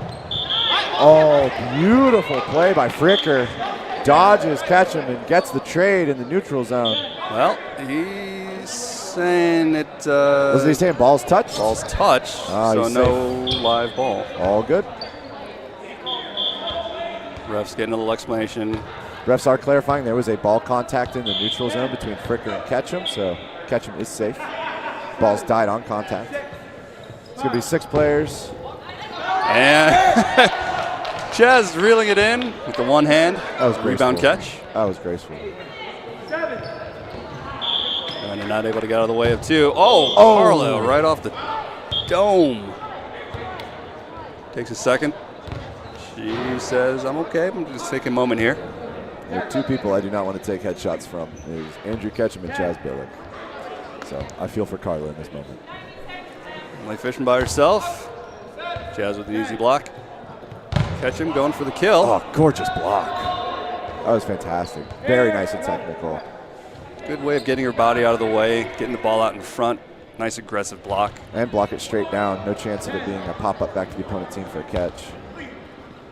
Honkers has a really strong lineup. Ekko is coming out with some very clinical play and strong communication.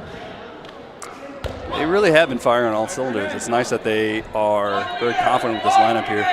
They still have Cam and DeMonte in reserve here, but they are, at the moment, just looking on as spectators. Eric Nelson securing that last catch and getting the W. Ekko now in a very dominant position within the first 10 minutes of this match. Up 10-0, 5 games. We're going to need to see a few adjustments from Honkers if they want to stay in this one. Absolutely. Alfred, just your opinion. When do you think if Honkers can't stem the bleeding, do you think it's time to take a timeout? Yeah, take a little talk? Absolutely. They need to come together, making some little mistakes like that, passing the ball off. They know they're getting the middle ball. There's no real rush to have to secure it all the way and throw it wildly. So that right there is typically would result in them getting a play ball call, but luckily they didn't. But yeah, if this continues on and looks like right in the gut there getting caught out. Oh, see these little things, they all add up. That block back, unfortunately not secured by Zach, causing him to get out. Yeah, in the case of Honkers, if they're not getting a W here, see they just threw another catch. I'm thinking it's not a bad idea. Oh, Parky. So sorry, Cam. Didn't notice that you guys shifted in for Chaz, but hey, welcome to the court. Carlo with the good heads-up play, or Nelson not looking forward. Carla's out the catch. Carla has turned this game around. All right. Carla has turned this game around. What was looking like a very one-sided game has just like that turned right around. Honkers up, 4 players to 2. Throw the double. Oh no! Almost secured the catch. Just pops out of the fingertips. And Sam Greco finds himself alone against 4 Honkers players. And I will say, Honkers not in a rush. There's still 28.5 minutes left in this match. You can absolutely run the clock to shift the momentum and take this W. Oh, but not like that. That is catch number 3 for this set alone. And it brings Ketchum back in. So what was looking like a pretty solid Honkers position, unfortunately dwindling down, possibly. No. I mean, Honkers is still up a player. Ekko not connecting with those 4 balls thrown.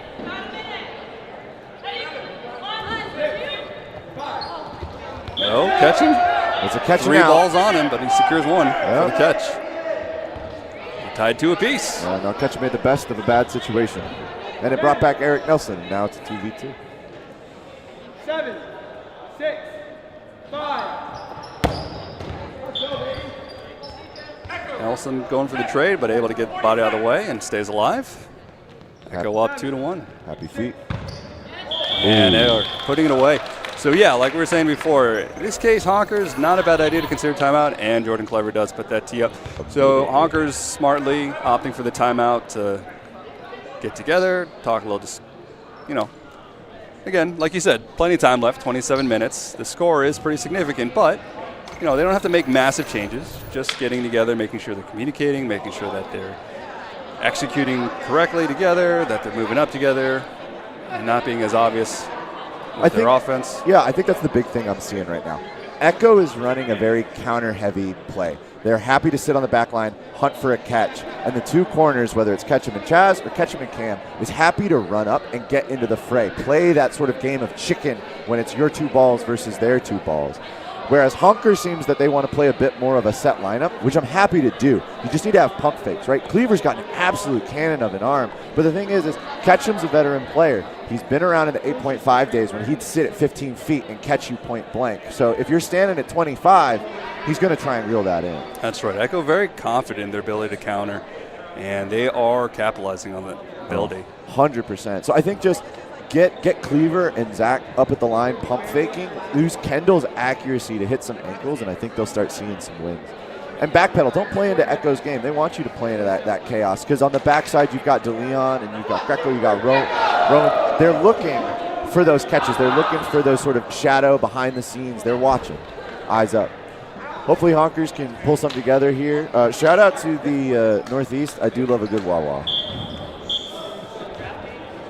Let's see what Honkers do here with their timeout. Haven't been up there since college, back when I used to row, but man, I could go for a slushy, slurpee, depending on where you're from, it's what you get. There we go, a little bit of a better play. Zach Fernald gets an early shot off. Luckily, Gong is going to get underneath it. 10, 7, 10. And I like this. Yes, Honkers coming to the line. Communication. Look at that. Got a nice kill right down the middle. Pump fakes, and Eric Nelson is off the court. Honkers up 6-5.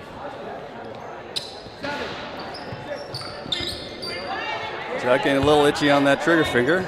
Looking for the counters. Able to smartly keep those fingers in, though. Not getting tagged by the responsible Ketchum. I'd like to see Honkers continue to run their offense here. Ooh, unfortunately, Fricker unable to get that block down. Off the knee. There's some good movement. Got up, got the ball low, but snuck in. All hands by Ketchum. Great grab from a respectable throw. Yeah, it was above the head. Oh, Jordan Clever calling himself out. There's a ball missing. So there's a ball missing. And there we go, 5 balls back on the court.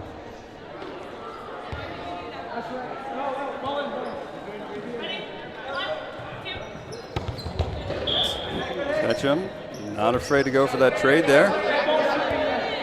Continue to keep that 3-player advantage. Ekko up 5-2. Absolutely. Cam getting a nice follow. Getting the knees of McManus, and we are still Ekko in the lead. Well, Height going cross-body with a sort of no look, but not really getting too close. Trying to get that catch, but Eric smartly going for the right knee, not able to secure it. Good placement by Nelson. I would definitely, with Carla, I've seen her turn more than one game around with catches. Absolutely. Now Honker started off a little stronger, opting to run their offense, but then did get a little counter heavy themselves, not really connecting, unfortunately, and just not really able to get in a rhythm of running their own offense.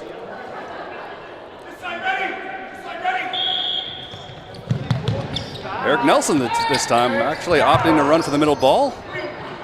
And they start off with a throw by Ketchum. There you go. There, nice. Patience by Honkers. You've got some nice talking. Pump fake, pump fake. And there's the kill. Cam Parkey with a good read, though.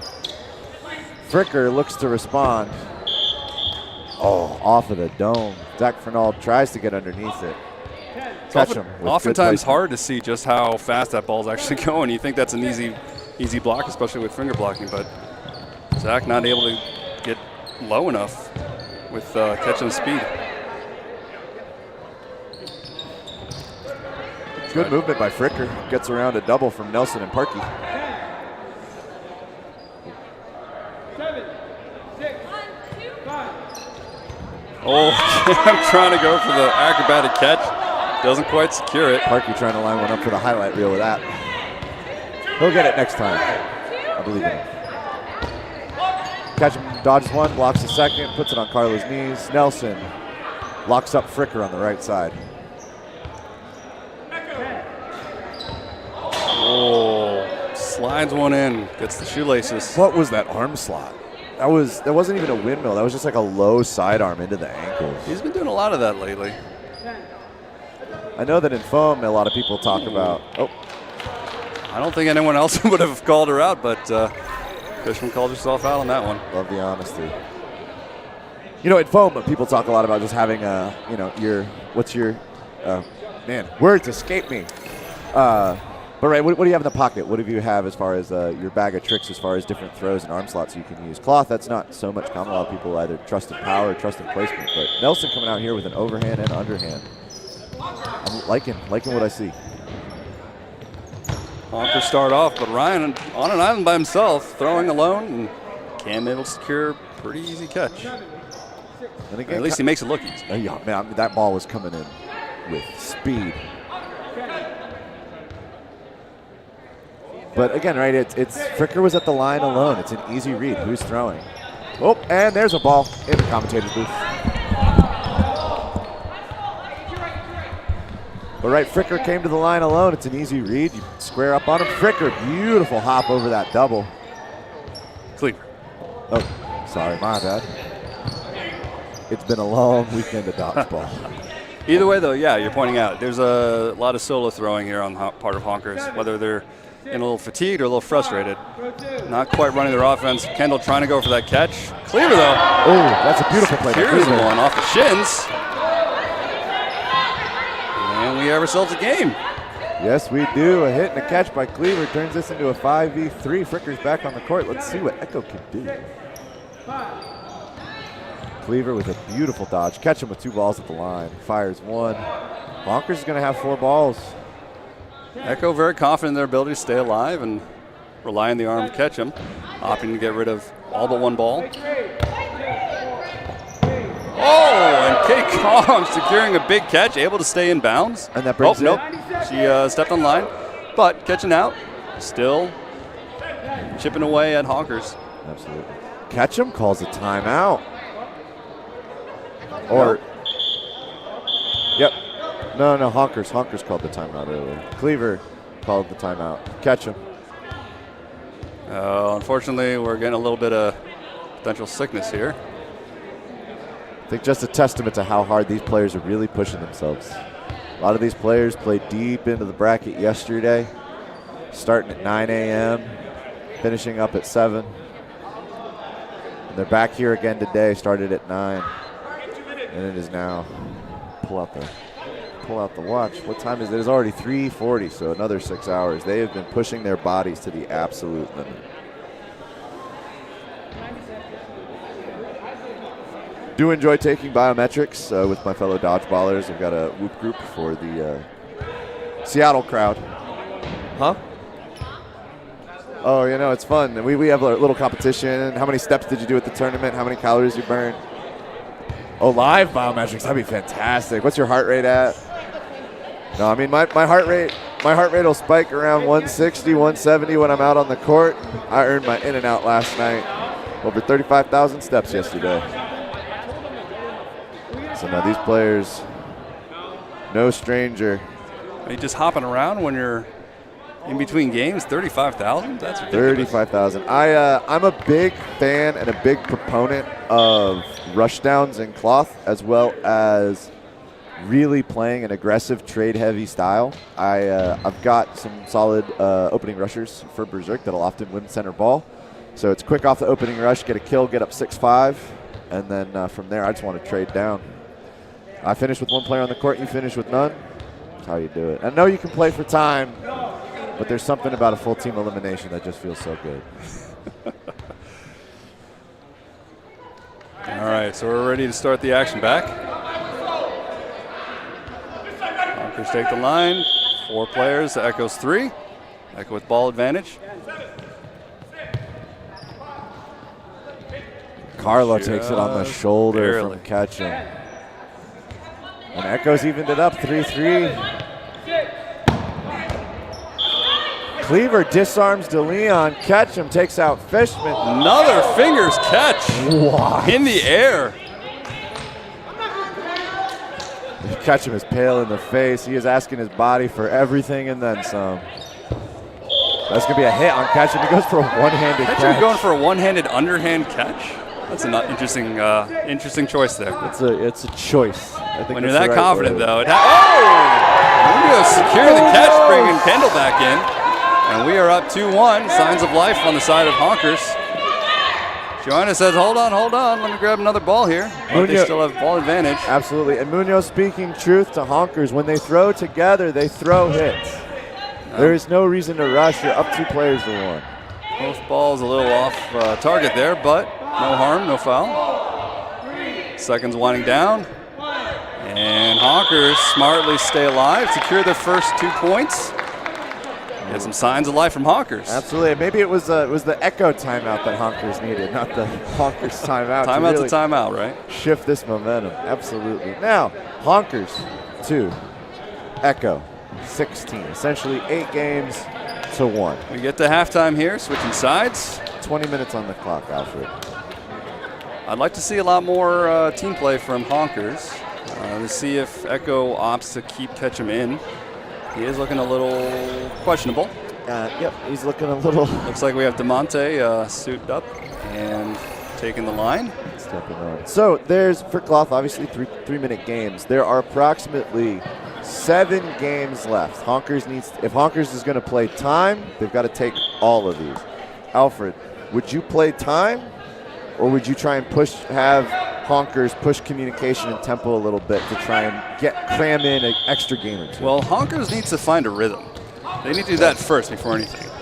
It doesn't matter how fast or slow they're playing. If they're not in any sort of rhythm, they're not going to get anything going. So that's really the first priority, is get that offense running, play together as a team. Now, they already are down a player, so not necessarily a great place to find yourself. So, again, going too fast, Clever trying to go for that pop. Unfortunately, doesn't see the cross, gets out. So these little things add up.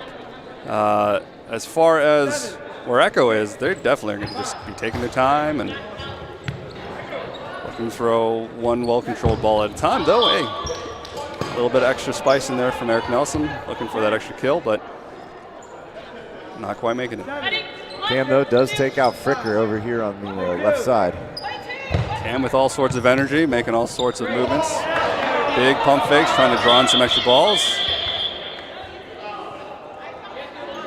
Though we have a play ball called, not fulfilled. Unfortunately, Carla did not throw, and they are, well, it looks like they are trying to get this figured out.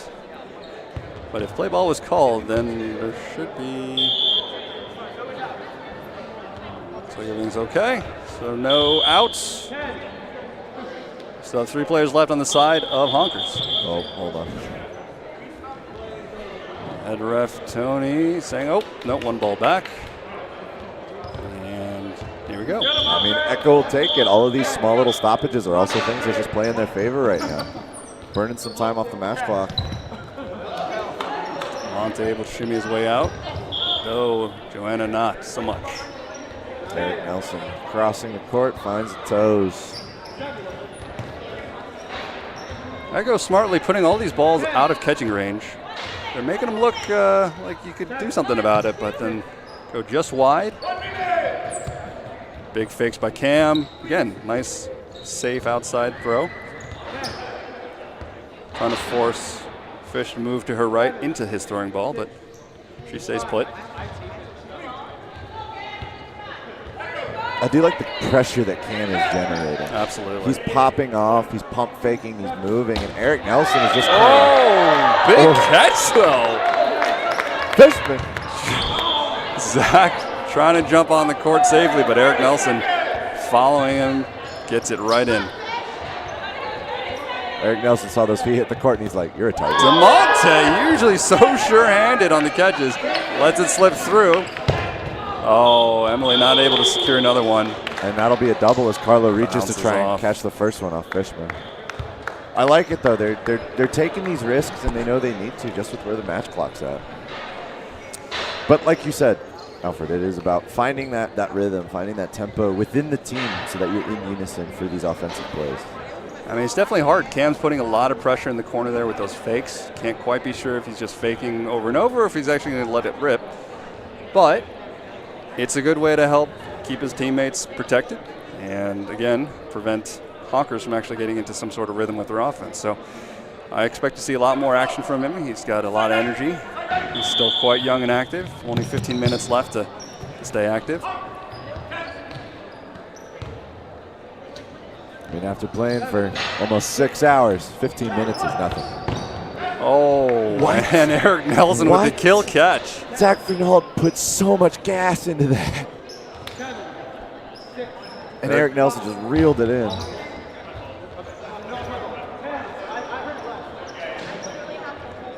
And Ekko back to work. Monte lets it rip with Cam. Get the toes of Kendall. And again, Ekko with just a comfort with the one-ball defense. They're like, we got 3 balls. We're going to play 2 into Kendall Smith. We're fine with 1. I mean, they got the lucky bounce back, which is always nice. But I like that confidence on the back line, just trusting your teammates to either have happy feet or sticky hands. With Cloth especially, you know, with the play ball rule and everything, there's a lot of comfort in being down to 1 ball. So what usually is not a great idea for Ekko at the moment, certainly working in their favor, able to run a lot more different looks on offense with different balls. Cam getting down, securing that nice breadbasket catch. Really just baiting Joanna to throw at him. Good movement by Fishman as well as Parkey. Fishman dodging a double and Parkey dodging the pre-counter. 7.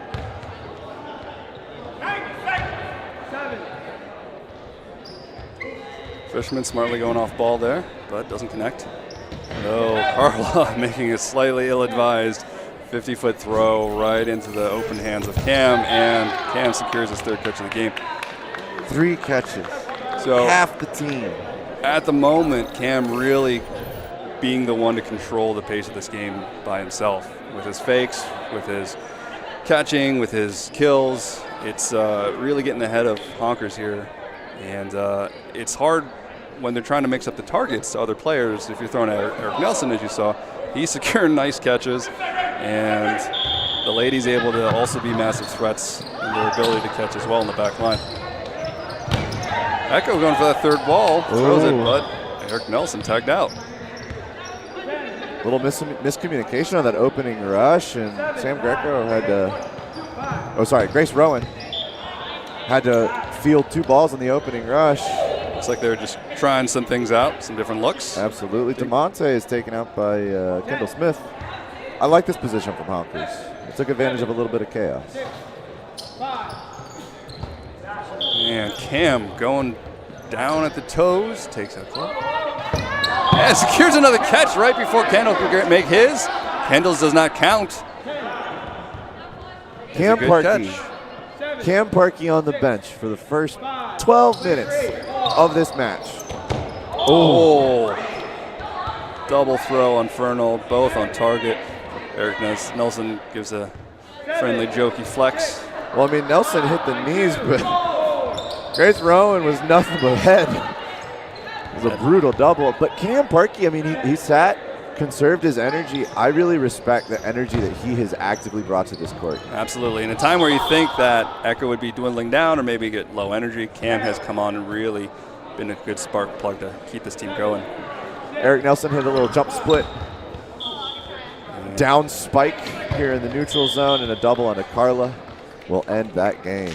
And Ekko go up 22-2. So again, first tournament with this rendition of the Honkers team. Team, again, that Captain Kendall was saying, getting together for good vibes, good experience to play together. And they've since had a really good run, making all the way to the finals. Had a lot of fun along the way, but absolutely not quite able to get it all together against a much more seasoned Ekko team.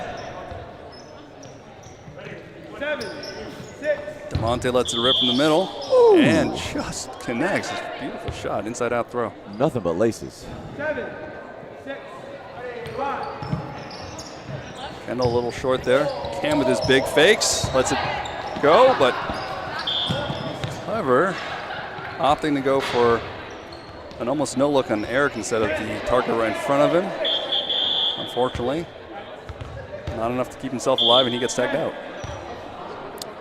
Given that you've put yourself in the neutral zone like that, Alfred, do you take the guaranteed kill knowing that that cross is going to hit you? Well, nothing's guaranteed, but yeah, it's definitely the higher percentage play. The higher percentage. My apologies. Now, would you take that kind of higher percentage shot? Yeah, absolutely. Now, he was trying to – he did see Eric coming last second, so he was trying to protect himself from Eric, who was trying to rush him down. But, yeah, at that point, he's already sort of made the mistake of being pushed up too far, too fast, and probably should have just opted for the throw in front of him. But, again, not really a best option there. Really not any great options, I suppose. Eric able to get that 40-foot throw in from the corner because of the big pumps by Cam right in the face of Kendall. Zach unfortunately disarmed. Oh, my goodness. And Carla finds herself alone against 5 Ekko players. She goes for the lob. Was within 3 feet, so that is a valid throw. Lob attempts better for tennis and pickleball, not so much something you see in dodgeball. And Eric Nelson getting the toes. Oh, yeah.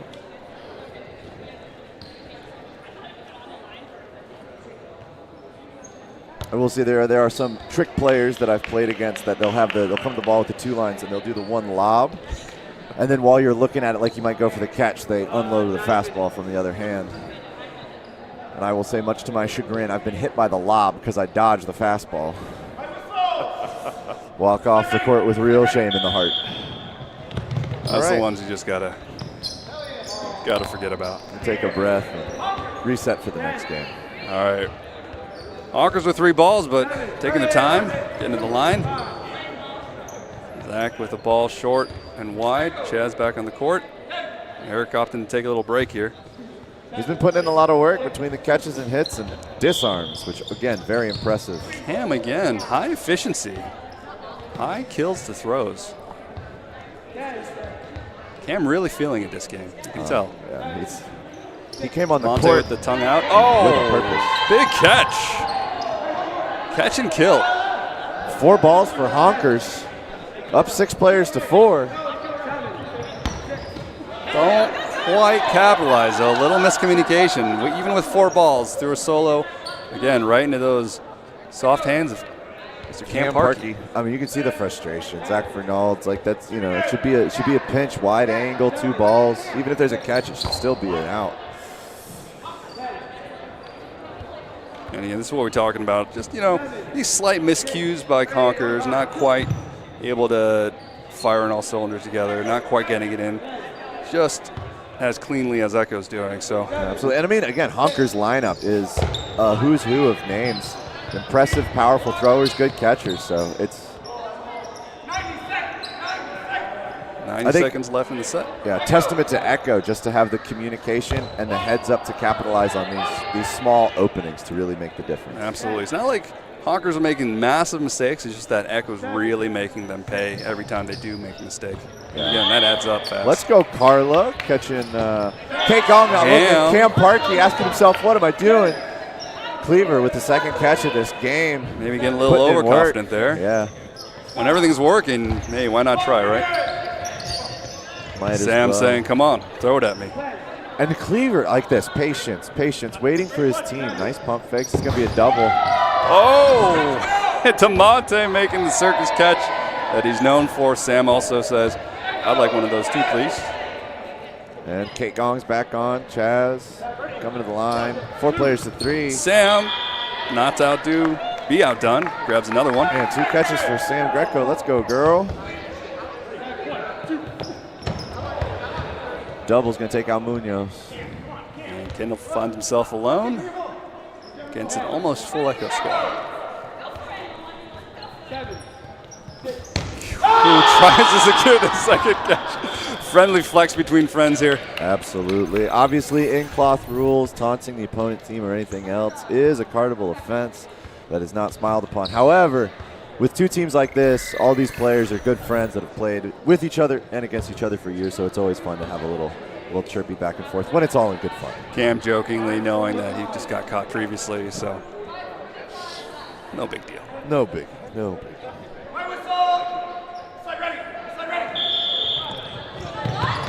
Ryan getting to that midline right away, but Sam able to secure the third ball. Ooh, and Grace Rowan taking the opening rush to find herself a kill early on. Great heads-up play, seeing that they were going to get that third ball. Absolutely. But also probably been pretty confident, again, being down to 1 ball regardless. Absolutely. Down to 1 ball. Also, Ekko has built himself.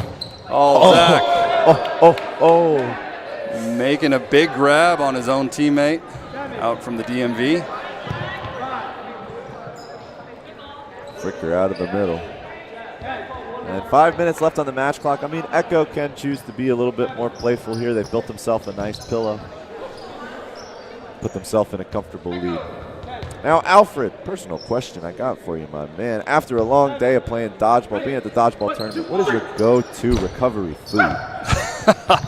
I know my wife, Jenny, loves a good steak after, but Good steak. Nice. really for me, it just all depends on where we are. I mean, Okay. if we're down here in Arizona, don't mind me some Mexican food, Oh, but absolutely. New Orleans, got to get some beignets, Beignets. along with some give me some Creole food. Creole. Give me a good Southern gumbo. But yeah, I think it all depends. Grace Rowan Nice shot there on the toes. really put some pressure on Cleaver. Cleaver take advantage. Says, "You want to play chicken with me? I'm gonna play chicken with you. Let's go." 4 minutes left in the match. Honkers, Up 6 players to 4. still a lot of energy. Dodgeball, still dodgeball. They're not giving up. Absolutely not. And I love that tenacity. I mean, it's quite a point deficit right now, but Honkers is playing with all the fire and spirit that they started this match with, and I love that.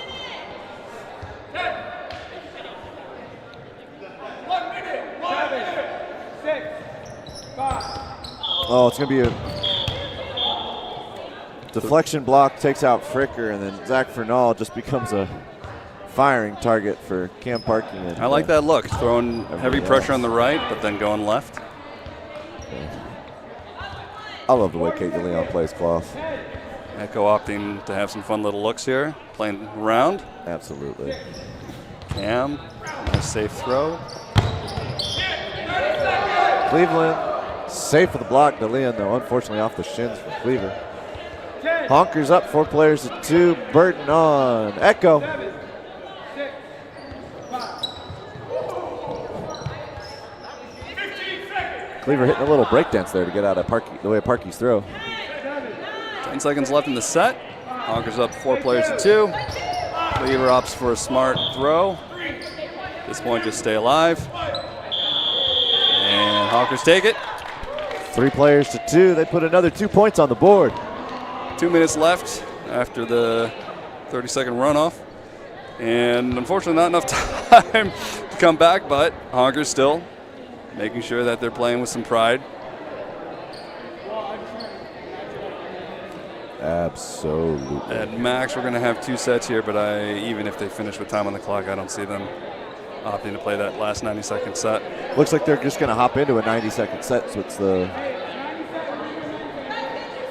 just looking at the Just sort of running it down regardless of time. numbers are changing. Clock is changing. What is happening? Are we playing another 36 minutes of cloth dodgeball? Honkers Technology. is being given the opportunity to bring it back. No, they're We're counting it going down down. 90 They're seconds, counting it yep. down. 90 seconds, 90 seconds. Dustin's having fun. He wants to press the buttons. Score not currently correct, but Oh, my. either way. Oh, Final okay. 90-second set, not going to affect the outcome of the match. At this point, just playing for some pride and some fun. Some fun. This is the moment right here, both sides. This is where you go for the highlights. You want those nothing but hands catches. You want those, jump block in the neutral zone. Obviously, we are playing USAD cloth rules, which means that Eagles or sacrifice plays are not permitted for the safety of the players. However, if it was WDBF, I'd be out here like, let's get some Eagles. Represent the American bird and fly across that that attack line. 240.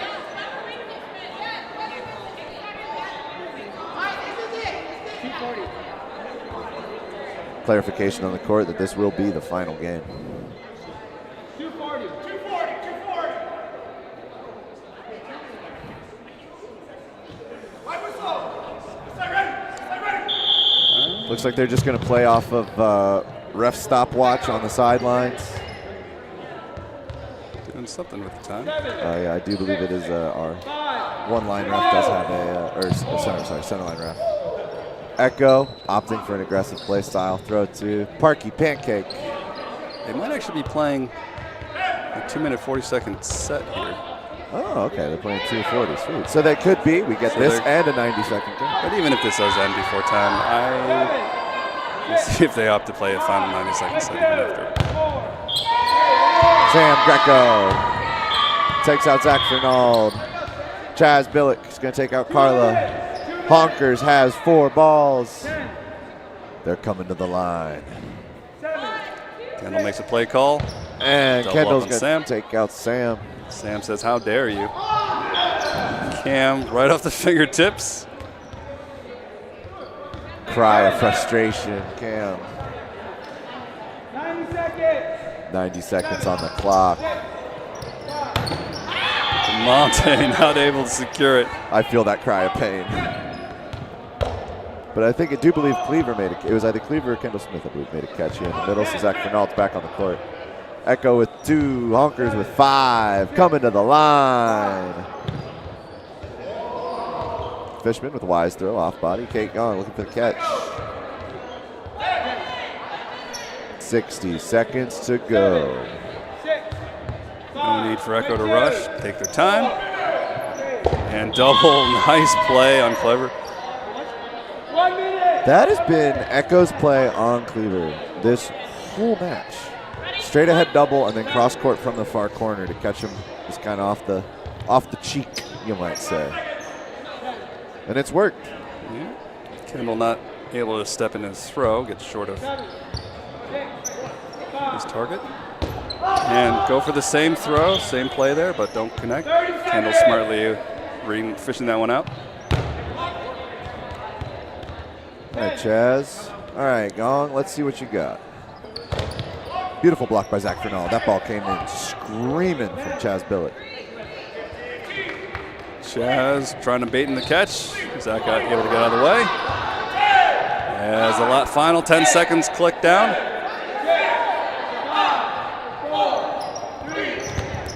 Zach Fernald with the catch. Chaz Billick. Point of pride.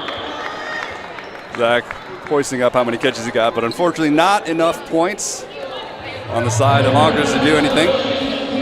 And Ekko take it. Ekko take it. Solid communication, quick play calls, good effective punishes on these small errors made by Honkers. Honkers, absolute cannons for arms, beautiful catches across the board, just couldn't find the team rhythm to really capitalize on when Ekko would leave themselves open or vulnerable. But that was a solid finals here for Absolutely. day 2. Honkers with great energy, but just not enough to be able to avoid getting overwhelmed by the experience and the absolute dominating performance by Ekko today. So Ekko takes it at our inaugural tournament of the year here in the USA Dodgeball Premier Tour in lovely Tempe, Arizona, at the Sun Devil Recreation Center. As we get the medals awarded here to our champions, Ekko. Ekko, some of these players, many of these players, if not all of these players, claiming their second medal for the day. Ketchum making a very ceremonial effort as captain to sort of knight and or award each one of his players with their medal. I like that energy, like that respect you put on the team that you played with throughout the day. Now, Alfred, obviously you said this is the inaugural stop. This is the first stop on the USA Premier Tour. What else can we look forward to later this year? Have a lot of stops in the Premier Tour, a lot of extra games can be played, really countless matches and memories to be made.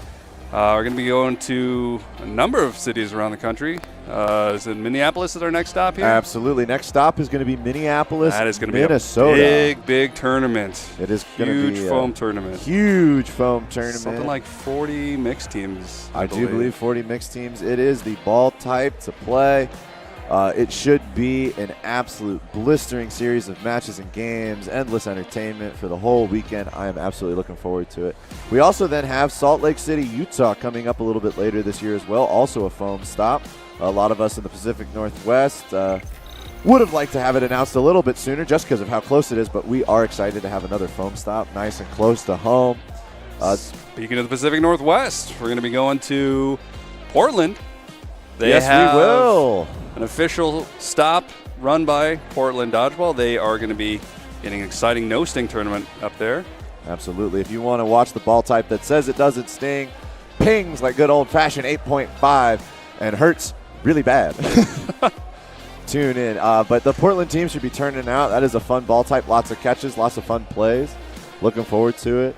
If you want more cloth, much later in this year, we'll be in Dallas, Texas for another round of cloth dodgeball. I know I'm looking forward to it. It's going to be a good time. We also got, man, there's so many stops because we also have Birmingham, Alabama, another foam stop for us to enjoy. It's going to also be wonderful, of all places, in Ohio. My goodness. There's more? There's Alfred, more dodgeball in Ohio. there's Wonderful, beautiful more? facilities. There's going to be all sorts of dodgeball all over the country all year long. And these aren't even including the big other major stops with the tournaments such as the Thing, FDC, Mile High Shootout in Denver. Lots of tournaments, lots of dodgeball to be played with USA Dodgeball as well as affiliate organizations around the country. So lots and lots of dodgeball. Make sure you're staying tuned here in the future. Absolutely. I am going to do a little bit of shout out for Canada, obviously, with Dodgeball Hub. They are hosting their inaugural tournament, which is also a cloth tournament up in Calgary, Cowtown. It is the CCC Canadian Cloth Championships, which I will be in attendance with Berserk. Looking forward to playing there. But I will say, Alfred, to all of the people watching, it's been a fantastic weekend. Absolutely. And I appreciate you tuning in.